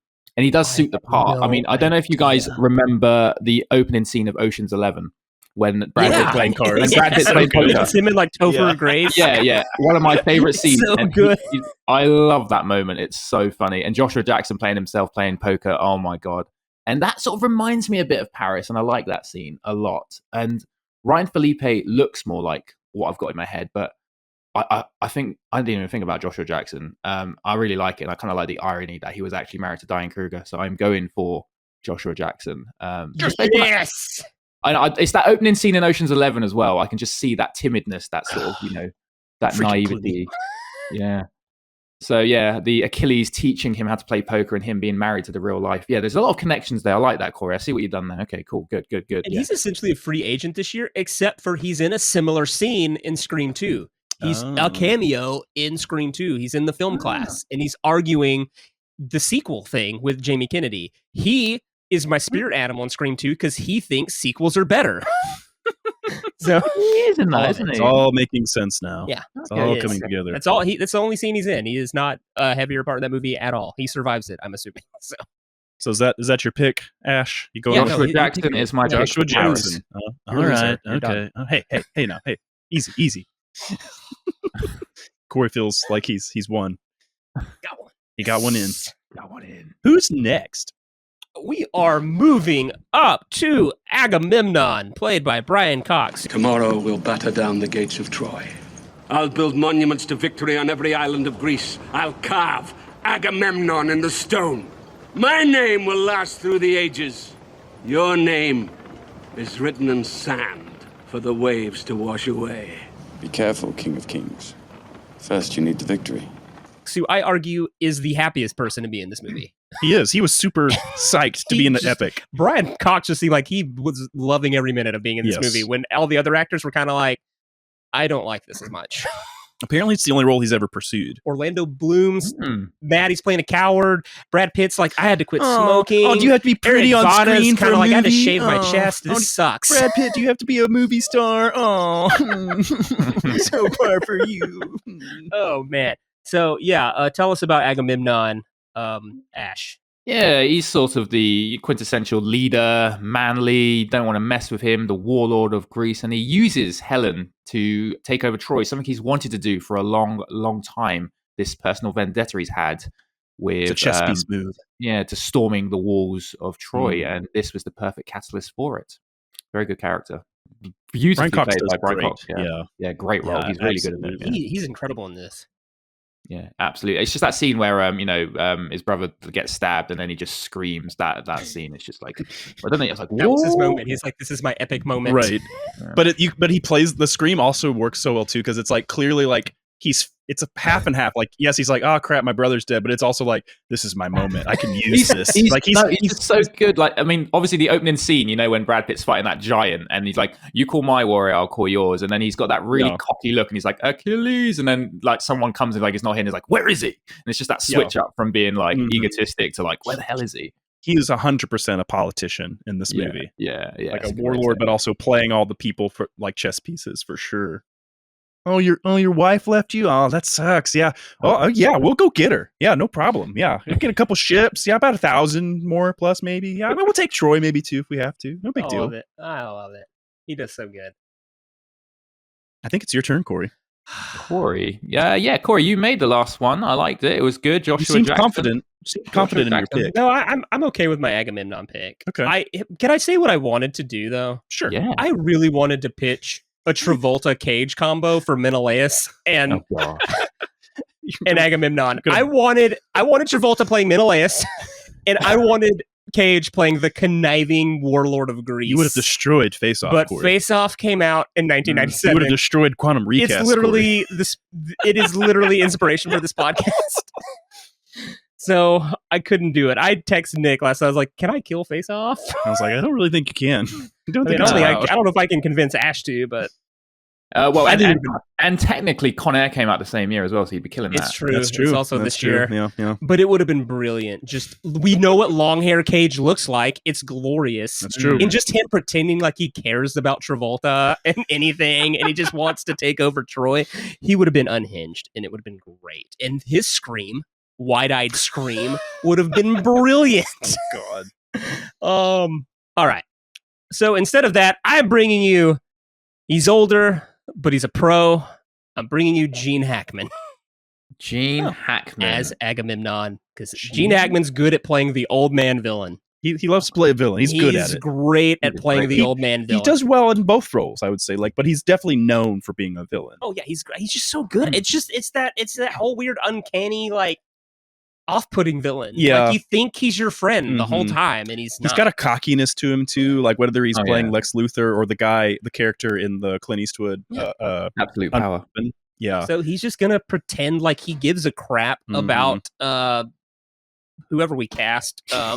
Whoever Nick, Christopher Plummer, or no, not Christopher Plummer. Liam Neeson. That was my guy. Yeah, your dumb pick, Cory. Yeah, sorry, my dumb pick. Yeah, he's gonna pretend like he cares about Liam Neeson just to get his war. And I like it. I know. A big fan of Gene Hackman. Love him. I want him to do more stuff. And this is 2 years after Crimson Tide. Absolute Power is going to take a hit. And I can take. He's not going to play the president this year. Instead, he's going to play a warlord of Greece. He doesn't need to be the president. He's the corrupt president in that film, isn't he? Yeah. Yes. Yeah. So instead of corrupt president, we get corrupt warlord of Greece. Well, Cory, that's a pretty strong choice, and it's hard to argue against it. So much so that I also picked Gene Hackman. So, nice. Did you really? I did. Oh, I was on the fence. I will say I was on the fence with Sean Connery. That would have been interesting. I was very on the fence about it. I just don't know if Sean can commit to a villain. You get The Rock the year before, so it's kind of like anti-villain. He's an anti-hero. So you're kind of like, maybe this leads him into it. Like maybe we're like, he had fun doing that, right? Yeah. Like how about playing Agamemnon? So, but for the sake of argument, Ash, I'll throw him out there. But if your heart's already set on Gene Hackman, I understand. So if you were to pick Sean Connery and Cory remains with Gene Hackman, you're asking me to choose between the two. It's something to think about. It's not a direct pick to Gene Hackman. I think now. Yeah. Here's why I switched to Gene Hackman, because it felt too much like he would fail out of place. Like it's almost like maybe he's too big a name, or like his Scottish accent's gonna really throw things off.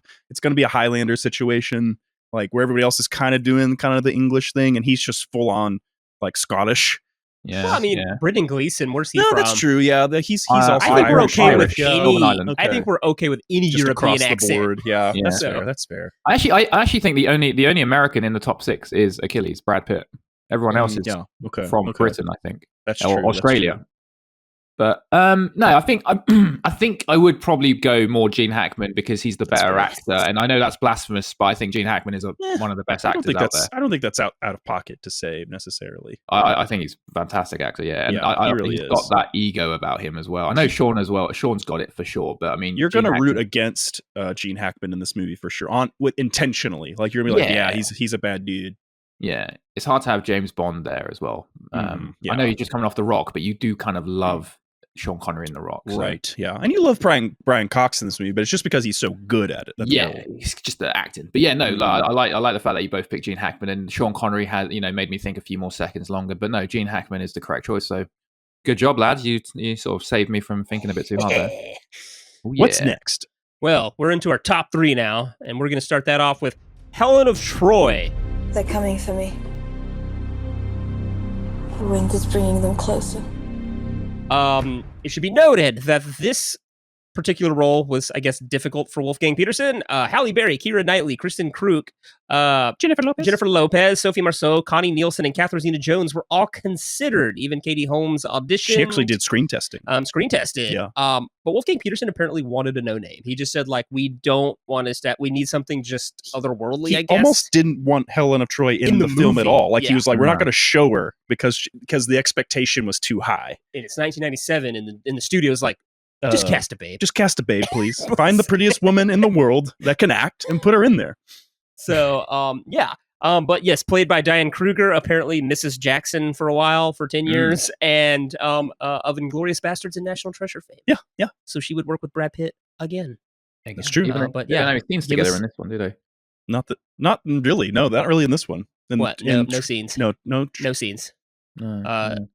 All right, but they had to keep the pretty people away from each other because they didn't want to put Helen of Troy next to Brad Pitt in peak 2004. My eyes!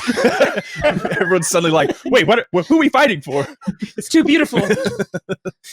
All right. So, Ash, give us a quick rundown of Helen of Troy. Well, Helen of Troy is meant to be the most beautiful woman in existence. She's the wife of Menelaus. She's not exactly smitten to him, and she eventually runs away with Paris, sparking the War of Troy. Yes. Right. No, I think Diane Kruger, because this is like her big breakout role, and I think she does well. She's not given a lot. It really is like kind of sit there, look pretty, like look out the window kind of thing. Like you're very much being treated like an object, literally with the film, but also with like her husband Elias and stuff. Like she's a chess piece that all these people are working around. Yeah. And this is the thing as well. Like they did this thing with Once Upon a Time in Hollywood with Margot Robbie, and she doesn't say much as well, and she's more of an image, and it's sort of hard to sort of give someone who's been deceased or killed, horribly, a speaking part. And it was the same. I think what they should have done, and I kind of agree with it. The film Air that Ben Affleck did with Matt Damon. Yeah. They never showed Michael Jordan, and I thought that was actually quite a good move to do. That was brilliant. Yeah. Yeah, I read about that, and I was like, well, what does that mean? How are they going to do that? And I think if they did that with Helena Troy, it might have worked. Now that I've seen it Now that I've seen it in Air, it could have maybe worked. I get the idea. I just think when you're making an epic like this and the whole point, like, yeah, you're trying to sell the Michael Jordan the shoe, but like people are trying to fight for Helen of Troy. I kind of weirdly am with Ash on here. I'm Like not. it's just let's make her a MacGuffin. Yeah. We only ever see her from the back, and we just have people's faces going, "Oh gosh, wow." She's hooded. Like Yeah. we never see her. It's just. Well, I think they did a decent enough job giving her some characterization in this movie. There's the scene before the big battles start happening where she tries to run away back to Menelaus just so and Hector actually has to stop her, and she's like, "I'm dooming all these people." Like, actually, it's after the first battle, and all the wives and stuff are crying over the dead that are being buried and stuff in the funeral pyre. So I think they do a good enough job giving her work to do, because there is a lot of just the sit there and look pretty. They give her enough moments, and I think maybe it's also in the extended edition where she's given more layers and stuff as well, character development. All right then. Okay. Well, we both made it, and you made it previously with your Mighty Ducks pick. Okay. So who do you have, Cory? Okay. Helen of Troy. It worked for Nick. I'm gonna go pretty on the nose here, Ash. But remember, you praised Nick for it earlier. But the groundwork. I've never seen Devil's Advocate with Keanu Reeves and Al Pacino, but I'm pulling Charlize Theron right out of that, and she's going to be my Helen of Troy. That's a strong choice. It's hard to argue that. Yeah, it's Charlize Theron. Charlize Theron. She's gorgeous. She's incredibly gorgeous. She's just getting started. She was just in That Thing You Do. Yeah. And that was just her starting role. Tom Hanks just plucked her out of obscurity. And then, she's attractive. And everyone else went, whoa, she's attractive. Put her in movies. No, she is absolutely. Cheat on a term with a dentist. She is attractive. I like the pick. South African early on. She's good in Devil's Advocate. And Nick. She's Charlize Theron. She's also really good at acting. Right. Should also say that. Like, just sorry, so happens. Yeah. Sorry, Charlize. On top of being, you listen. Yeah, you were also a phenomenal actress. Our local fringe. Oh, like Monster was like unbelievable. Like hers and probably Christina Ricci's best role. Furiosa too. I mean, she did so good in a movie. They made a different movie. Right. I can't wait to see that. It's coming out next week, I think. Mm-hmm. It's coming up. It's coming out. It'll be out by the time this episode's out, even. Yeah, exactly. Right on time. Yeah, I mean, she gets that start. She was a Children of the Corn actress. Oh, yeah, she's uncredited. Yeah, in one of the sequels. Yeah. This year, she's Hollywood Confidential, Devil's Advocate. Then she's doing... The next big notable thing was Mighty Joe Young, the Disney movie. She was in a mockbuster in 1997. Yeah, and then Astronaut's Wife, Cider House Rules. Yeah, she's getting Reindeer Games. That's a fun one. That's a fun. Yeah, she's in Astronaut's Wife with Depp. Men of Honors as well. Yeah, this is pretty much the start for her career. But so I'm even in line here that we're kind of getting a relatively unknown here. Yeah, that's true. So okay, I like that. Nick, what you got for my choice is the only other person that I was considering other than my choice was Bridget Wilson Sampras of Mortal Kombat and Billy Madison fame. Veronica. Oh my gosh, Veronica. So hot. I was very tempted to throw her in, but we're 2 for 2, Cory, because I also picked Charlize Theron. Are you serious? Yeah. Oh no! I'm having a swell time, everyone. I'm having a day off. Ash is just bored. He's like, I guess, yeah, you're right. Unless I pull an override, no, I won't. No, I like. You could. Hey, could. Well, listen. I'll tell you something I was about to do. You've both picked the same actress. I like her. I was seeing if you were going to go a different direction with her, maybe like a brunette or something. Like a brunette. All right. Well, I don't know, just something a bit more. I don't know, but you know what? I'm tempted. I do have someone in my pocket, but I'm saving it because we've got 2 big names coming up, and I don't have a clue what you guys have done there. So, who would you have considered for this though? Oh, what, for 1997? No, yeah, for Helen. If you said you had someone in your pocket, but you're not going to do it, who was it? Alicia Silverstone. Oh, okay. dang. Yeah, that's fair. That's a fair one too. Silverstone. I think it works. I think Charlize works well too because hasn't blown up yet. But like, she's Batgirl this year. Yeah, you can't take her out of Batman and Robin. sorry. Ash, come on. She's incredibly important to Batman and Robin. Integral to the storyline. She's Alfred's niece. Something. Yeah. Oh yeah, she right. is. I forget But that. I think Charlize works here because she is a bit of a no name at this point, and for sure. And so when they're not going to attribute Clueless or anything to her, they're just going to be like, "Wow, she's stunning." But then they're going to be like, "Wow, she's a really good actress on top of this too. She's killing it." But some badass in the theater's going to be like, "Whoa, that's the girl from Children of the Corn 4." Right. I knew she's going to be a thing, dude. I told you she was going to be huge. So all right. So before we move on to the next one, apparently, so Homer was intentionally vague for the readers in his description of Helen, but in another poem, she's described as Xanthe, Xanthe, which translates to anywhere between blonde, light brown, and reddish. So really, really vague. So essentially the color of Achilles' hair in this movie. Right. Yes. It's just gold. All right. Moving up to our top two, which brings us to Hector, played by the incredibly underrated Eric Bana. He's kind of MVP of this movie. He's awesome in this movie. MVP of the movie, 100%. Yeah. You want to plan a strategy based on bird signs. Hector, show respect. I've always honored the gods, Father. You know that. But today I fought a Greek who desecrated the statue of Apollo. Apollo didn't strike the man down. The gods won't fight this war for us. You're just like, I feel like he should be a bigger deal. This was the Two-Face role of this movie. I didn't see the Ang Lee Hulk movie. Is it that bad to kill a career? What is it? The Ang Lee Hulk movie? I guess. I love that film. I think that one gets hated on because of the era it came out, the expectations about it. But then when you look at it now, you're like, Ang Lee was making a comic book movie, and he was like trying to do something with it. Yeah. I think Eric Bana his career just got kind of cursed because he does phenomenal work in this role, and I guess he was more of a comedy actor at some points because he's known for this role in Chopper, which I haven't seen, but he's also in Munich, the Spielberg movie. Yeah, Chopper's actually a very violent film. He's really good in it. Okay. But he's got fantastic range. The Australian criminal. Yeah, a lot of range. Fantastic. And then he was in Star Trek as well. Yeah, he pops up here and there. That's right. He was the villain in the JJ movie, the Star Trek reboot. Yeah, was he Nero? Wasn't he? Mm-hmm. Yeah. No, Eric Bana is just, he's always around. He's very very attractive man as well, and he should be more. And I think there was a consideration he was going to be Bond in 2006. Nice. And I would have watched it. Funny enough, he was with Daniel Craig on the Munich set when Daniel Craig found out he was going to be Bond, and was like, "That sucks." Oh no! And he was like, "Did you get the role?" No, I didn't get it. No, I got it. Craig walks in like, "Guys." Yeah, that's and I think literally like, and I was on the audio commentary. It's like, God damn you! Bana's just sitting in catering, like talking to like some of the other guys. Like, yeah, man, I'm really like, me and my agent are pretty high hopes about Bond. And then Daniel Craig like bursts in and goes, "Guys, I'm the new James Bond," and just like cracks a beer open, farts, and like Eric Bana's just like, "Congratulations!" And I'm really happy for you. His pager goes off. Hey, you got Troy. Yeah. Congratulations. Which is why Eric Bana also doesn't look happy in this movie. He just found out. Right. So apparently, one quick tidbit was Brad Pitt and him did not use stunt doubles for their duel at the end. They made a gentleman's agreement to pay for every accidental hit, $50 for each light blow and $100 for each hard blow. Pitt ended up paying Bana $750, and Bana didn't owe Pitt anything. Eric Bana's a professional. A professional. Brad Pitt's just like, I'm hot. Just well, actually, you know what? Me and my friend were obsessed with it. We tried to rehearse like the fight scene loads of times back in like when we were 15, 16.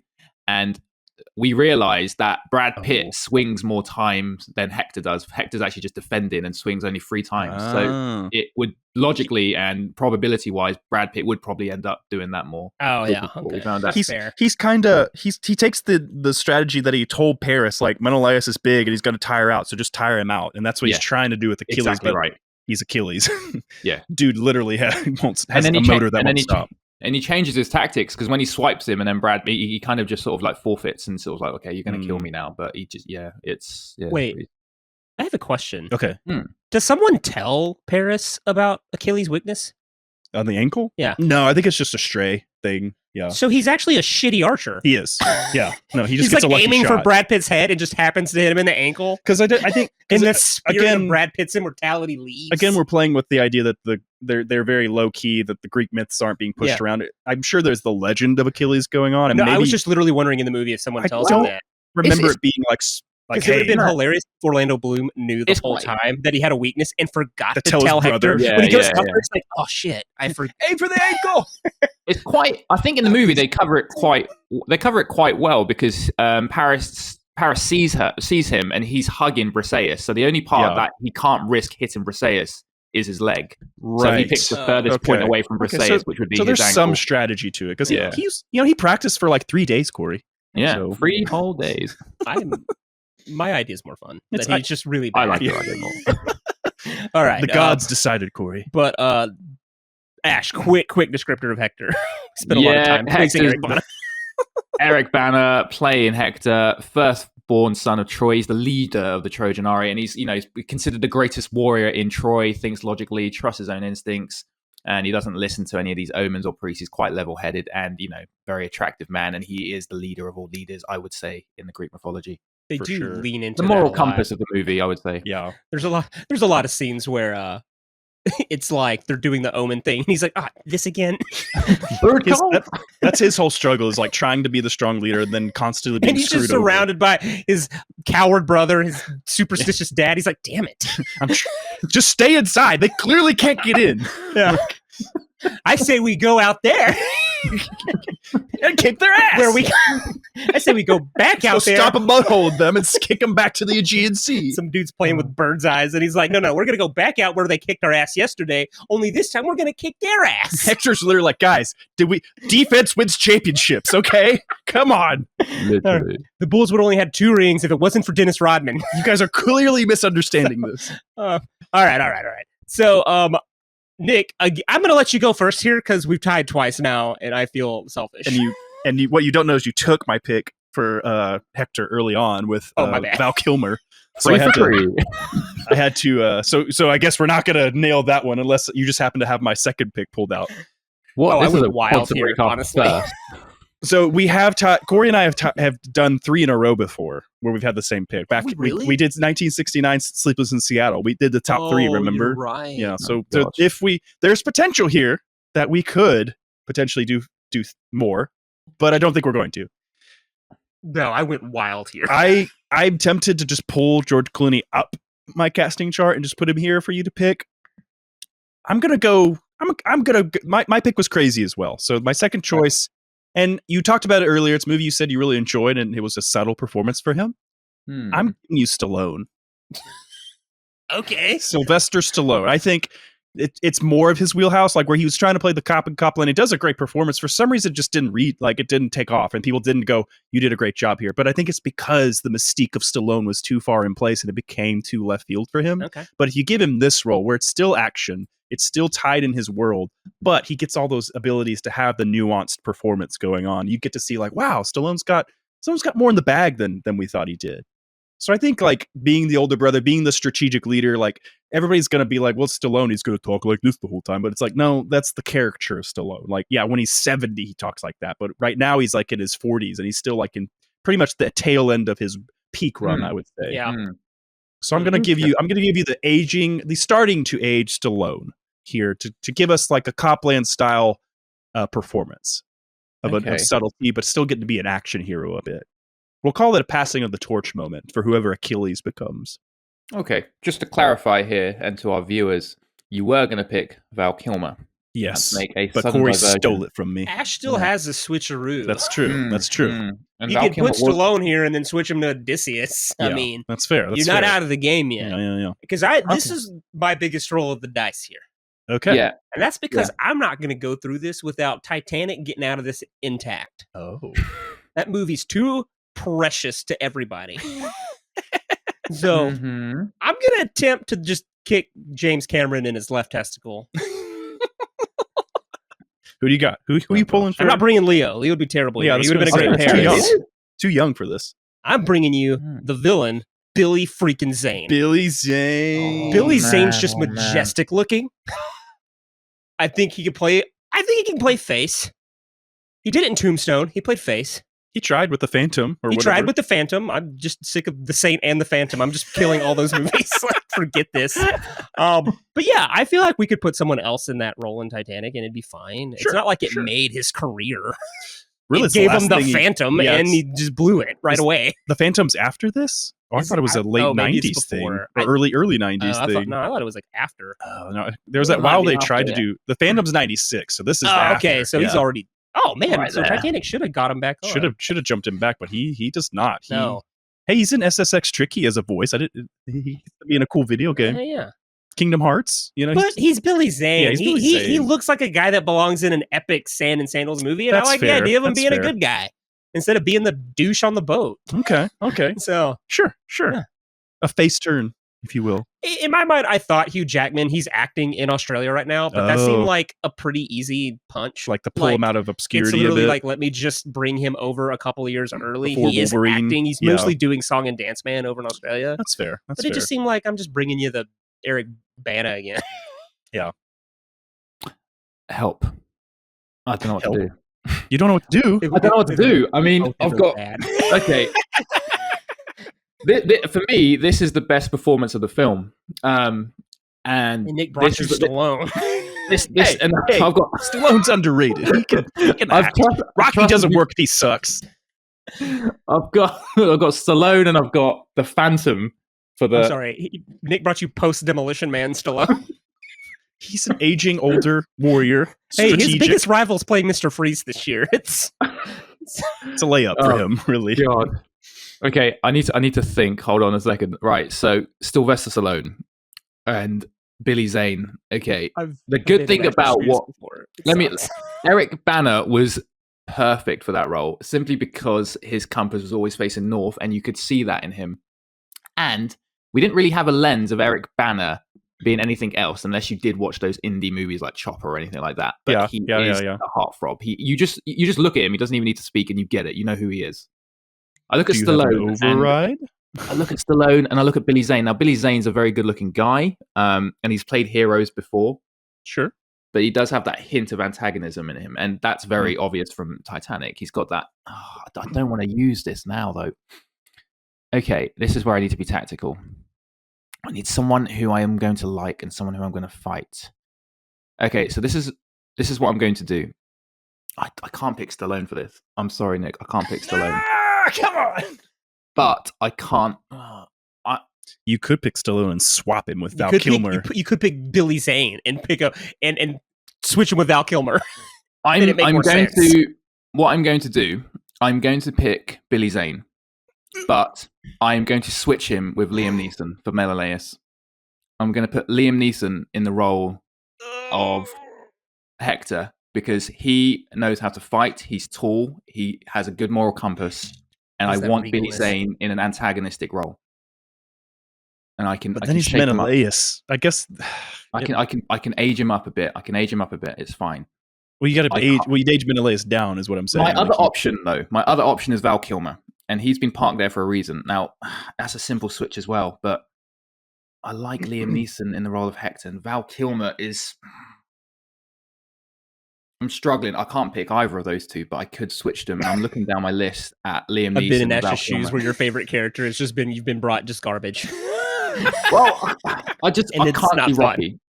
This is the most important role of the movie. I think it's the backbone of the movie, if you will. Absolutely. I need someone who can. Neeson's there, and I do. Zane playing Menelaus can work, but he's not in it. Age down Menelaus, it works. Like he's just the young brother of Gene Hackman. But then here's the thing: Val Kilmer, he's a method actor, and everything he does, even Tombstone, he just steals that entire movie as Doc Holliday. So he could play. He's too good looking though, and I can't upstage Achilles. What? You don't know who he brought for Achilles? You don't know who he is yet. We could have brought you a babe. Val Kilmer, though. Come on. You could swap Kilmer for Achilles if you felt like it later. Okay, I need to make a decision. No, he can only switch once. That's what I'm saying. He needs. Yeah, he has to make a decision. Oh yeah. Okay, I'll tell you what I'm going to do. Okay. I'm going to put Val Kilmer in there. So I'm going to pick Billy Zane, and we're going to swap him for Val Kilmer. So Billy Zane is now Odysseus. So Billy Zane is now going to be the guy that thinks of the good old Trojan horse trick. Okay. Yeah, no, that And works. And then Val Kilmer will play Hector. Okay. Yeah, that's what I'm going to do. You Who know, Billy was Zane's your gonna have original the exact pick? same hair he had in Tombstone. He will probably. Yeah, it's gonna be good. So okay. Okay, yeah, that's what I'm going to do. Val Kilmer's playing Hector. I'm picking Billy Zane, swapping him over. That's what I'm doing. So in a roundabout way, I think you won. So you got your original choice, but it's my Val Kilmer that got the role. Yes, I picked Cory's role to swap for your original role. That was actually Cory's role in the 30 seconds or less. Got it. Got it. Okay, cool. Great. All right, so listeners, Billy Zane is now playing Odysseus, and Val Kilmer has now been moved up to Hector. So, which just leaves us with one person left, Cory. Achilles, played by Brad Pitt. You can end this war with a swing of your sword. Think how many songs they'll sing in your honor. Let them go home to their wives. Imagine a king who fights his own battles. Wouldn't that be a sight? Who is the biggest movie star of the world, probably even at this point. Yeah. He's huge. He's up there. He's hot. hit the A-list. He's done Fight Club, Yeah. Ocean's 11. He's going to do Once Upon a Time in Hollywood, and he's going to regret doing Mr. and Mrs. Smith over and over again, because that wrecks his whole life. Should have just stayed with Aniston, man. All right. So give us a rundown of the character of Achilles. Achilles, the greatest warrior of all time. He was meant to be a demigod, and still a bit of debate about who his mother was. And he is the person who is meant to be invincible and only has one vulnerable point, which is his heel, the only part in which his mother, I think it was his mother, dipped him into the Sphinx River. The only part that didn't touch the water. Everything that touched water was invincible, which is shown actually in the movie when he's having a fight scene and he actually puts the shield on the back and the arrow just about hits him. And that's a very interesting scene because it implies the gods are watching over him. Yeah, he's a very interesting character. Yeah. Apparently there's a lot of arrow imagery throughout the movie to like allude to what's coming. Gotcha. Okay. Yeah. Okay. I'm thinking back on it. Yeah, for sure. He was his first choice to play Achilles was Wolfgang Petersen's. And then, like I said, he tore his left Achilles tendon during production. He trained for 6 months, stopped smoking, and that's what made him groggy. $17.5 million, though. Oh, you had to stop smoking. I'm so sorry for you. Brad Pitt listens, Nick. Listen, he needs to be told. He needs to be brought down a notch. He's probably like, yeah, you're right. Yeah. You can smoke all you want now, Brad. Yeah, it's all good. Down. It's all good. Smoke away. But no, I think he does for not wanting to be in the movie and not really being into it. I think he does a decent job. You Cory, said that it didn't connect for you or anything, but no, it doesn't connect, but it works that it doesn't connect. Yeah. I think you can just tell he's not in it. Mm-hmm. But he's still a professional. Does come up like a guy that's like, I'm getting paid $70 million. I'm here and I look great. Hey, it's probably you can put it up there with like the greatest of human beings probably looked in a movie, like male or female. It's wild. So, all right.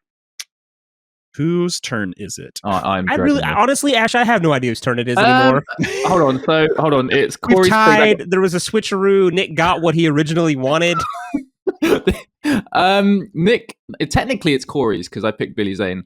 So that's true. Okay, Cory, I am going over to you. This, God help us, Achilles. Give me someone. Cory, who you got? I've approached Achilles, I think, in the same way Wolfgang Petersen approached Helen of Troy. I'm like, this is kind of untouchable. I can't just bring anybody, some A-lister to this and put him up against Pitt. True. So I didn't really go A-list, though I am pulling a guy probably out of the biggest movie he did at the time. I've just never seen it, nor do I care about this movie. Okay. This Oscar-nominated movie. But I'm bringing you Guy Pearce. And I'm pulling him out of LA Confidential. Dang. Guy Pearce he's British, he looks good, he's buff, and I just don't know anything about LA Confidential enough to care about it. I just know that he's in it, but it's pretty much his movie. Like that, between that and Memento, like those two are going to be the ones that everybody remembers him for sure. Iron Man 3? Iron Man 3, yeah. the one-off. The Shane Black classic. Yeah. He was great. He was good. No. Okay. I'm sorry. I just feel like you have to bring a dude that's not gonna like.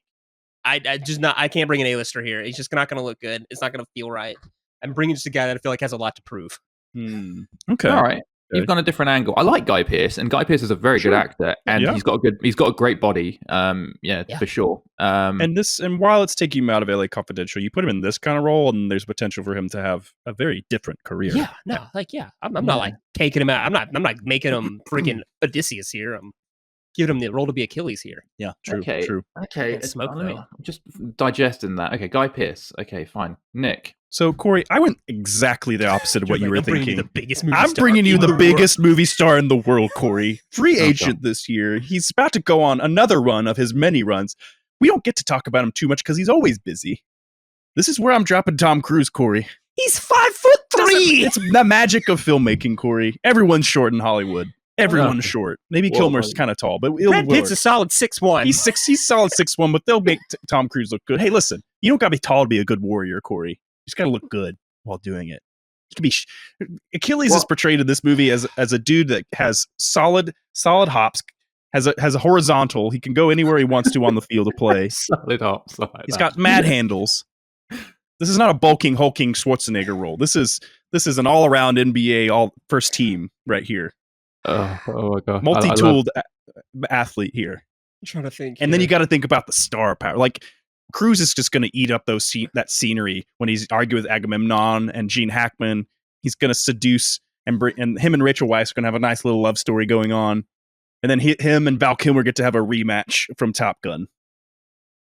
Oh, so there's your like Jerry freaking Maguire. Jerry Maguire. It's right before the Mission Impossible 2, Magnolia, long hair. I was going to say, the second, I argue this is not a good run. Everyone gets precious about his weird 2000s run. Yeah, but it's going to add to it. It's going to make it. Eyes Wide Shut's a shitty movie. Magnolia's a shitty movie. Vanilla Sky's a shitty movie. Minority Report's an overrated shitty movie. The Last Samurai's a shitty movie. Collateral's a shitty movie. It gets back on track at War of the Worlds, which everyone thinks is a shitty movie but me.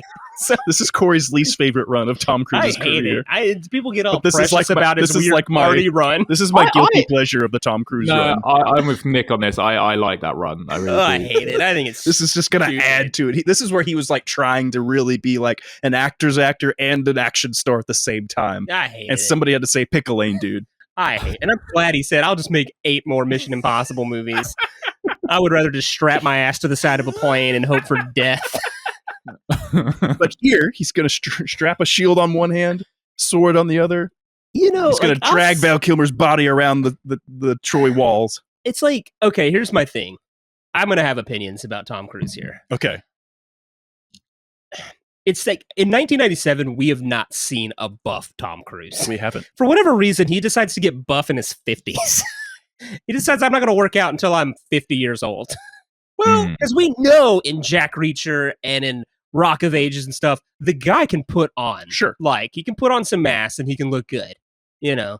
And so, like, I don't doubt his ability to do it when he's a young man. Hey, Top Gun is a thing that exists. There's a volleyball scene where they're all topless, Cory. But he's not, like, in great shape. But he's in shape. Like, Val Kilmer's making him look stupid out there. Listen. and we're gonna put Val Kilmer through that again?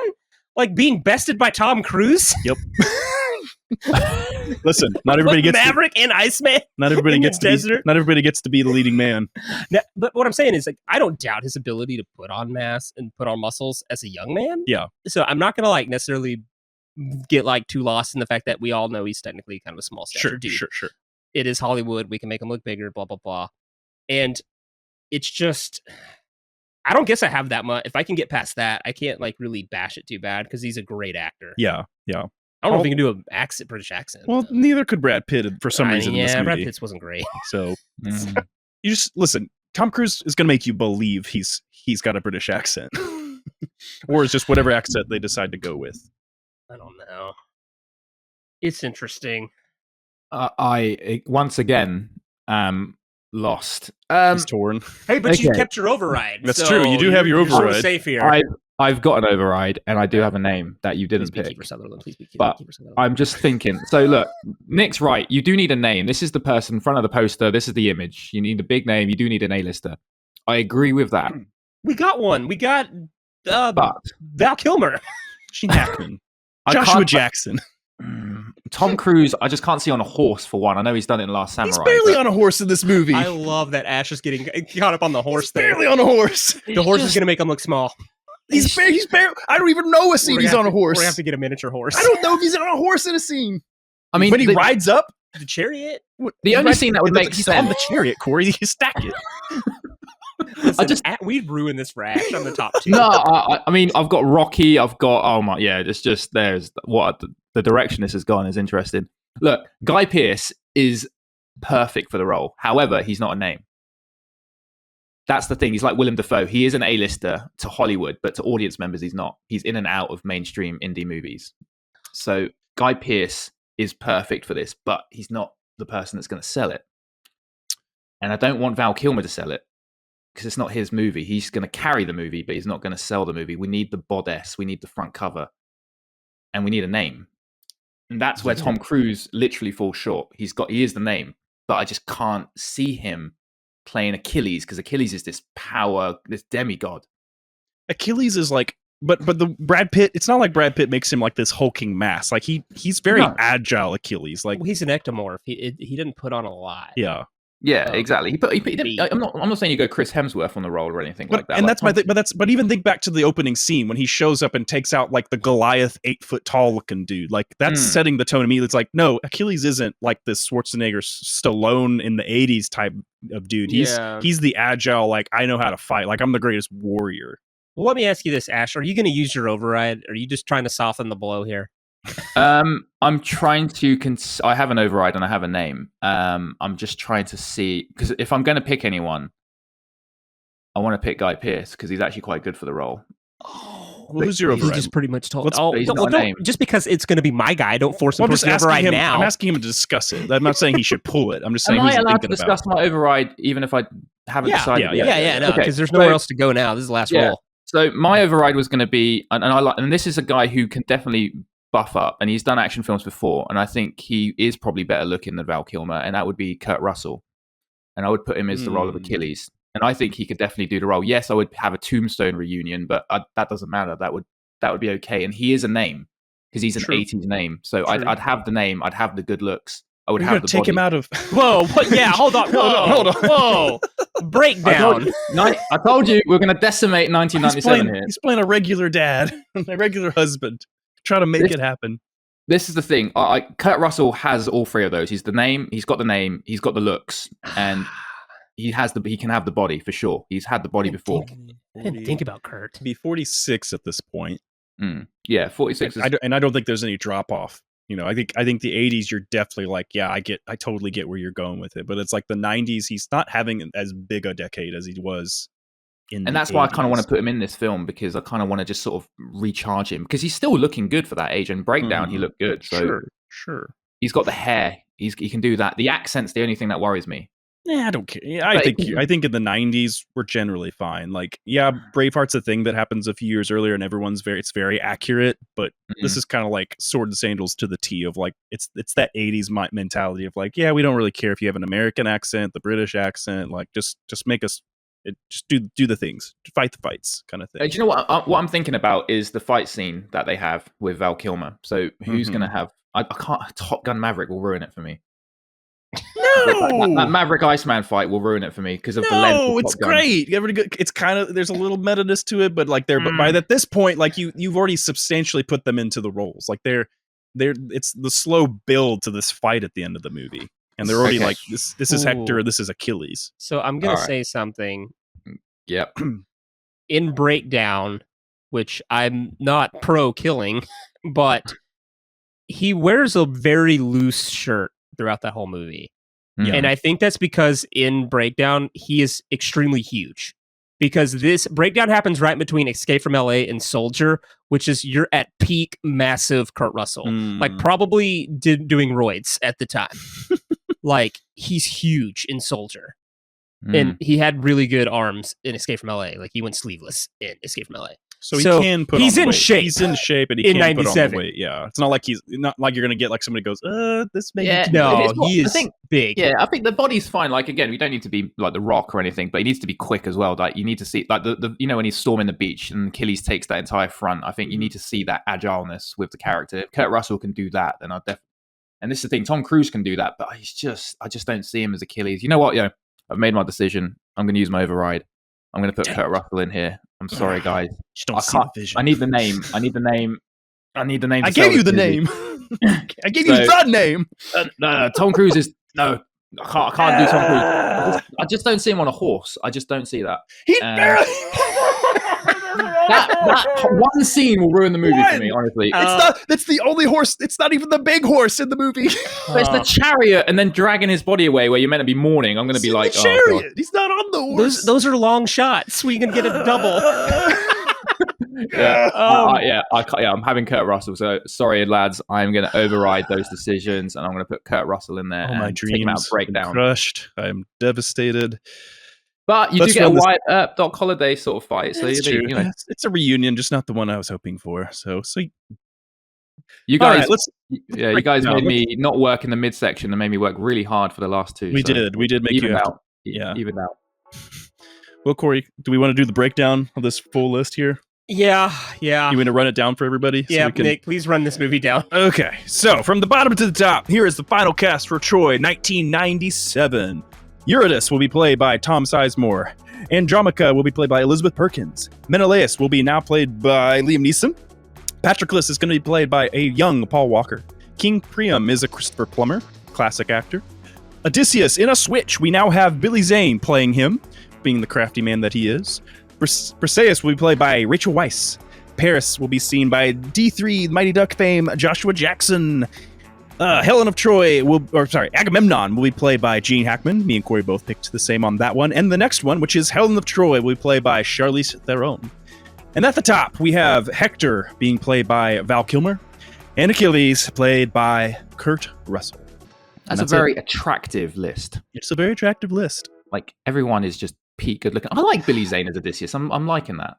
You know, as weirdly, once we read it all, I don't hate it. I thought this was going to be far more of a train wreck. Honestly, I will just tell the audience right now. This was the worst time I've ever had casting a movie. I think I'm going to ban Sword and Sandals movies from this podcast from here on out. We're done. We're done. We're done. It's not this era, Cory. It's just hard. 97 was such a weird. It's a hard era. It's weird. Don't blame the era. Everyone felt too old or too young. Don't blame the genre. I just don't. I don't know. There's plenty more fun to be had in the genre. I don't know that we. Honestly, the only thing I really think I hate is just Tom Sizemore. Thanks a lot, Nick. That first one. It's fun. But it's fine. He's just playing that one character that's in all weird Greek epics. Vincent Reagan really got to run there as like the Greek backup guy. Yeah. So you're the real loyal. Something in your eyes. You're real loyal to your guy. So, but okay, cool. Big 300. We're never doing that movie. I'm done with these movies. I hate it. I'll talk with him. Ash, I'll talk with him. All right, okay, great. All right. Well, that was Troy as done in 1997. I think we did as best as we could possibly do. It was wild. Some real hot takes, some weird choices, and we've used all the power ups. We did. So that doesn't happen often. Not often. So, I've never used the override before. Just saying. That is impressive. That's how disappointed he was. I pretty much always come in cocked and loaded to use it, and I know where I'm going to use it. So, Ash, you're a better man than me. But again, we're Quantum Recast on all social media. Go follow us, engage with us, tell us how we did, what you loved, what you hated, what you would have done differently. Probably just take it to a completely different year. That's 1997. That's fine. That's fair. But hope you enjoy listening. We'll see you next time. We're still figuring out that movie. Yeah, there's some we'll figure it out. There's some debate. Mm-hmm. Yeah, behind the scenes debate. We might break up. Who knows? Whoa! But hopefully we'll be back with another episode. Tune in. Say goodnight, Nick. Good night, Nick.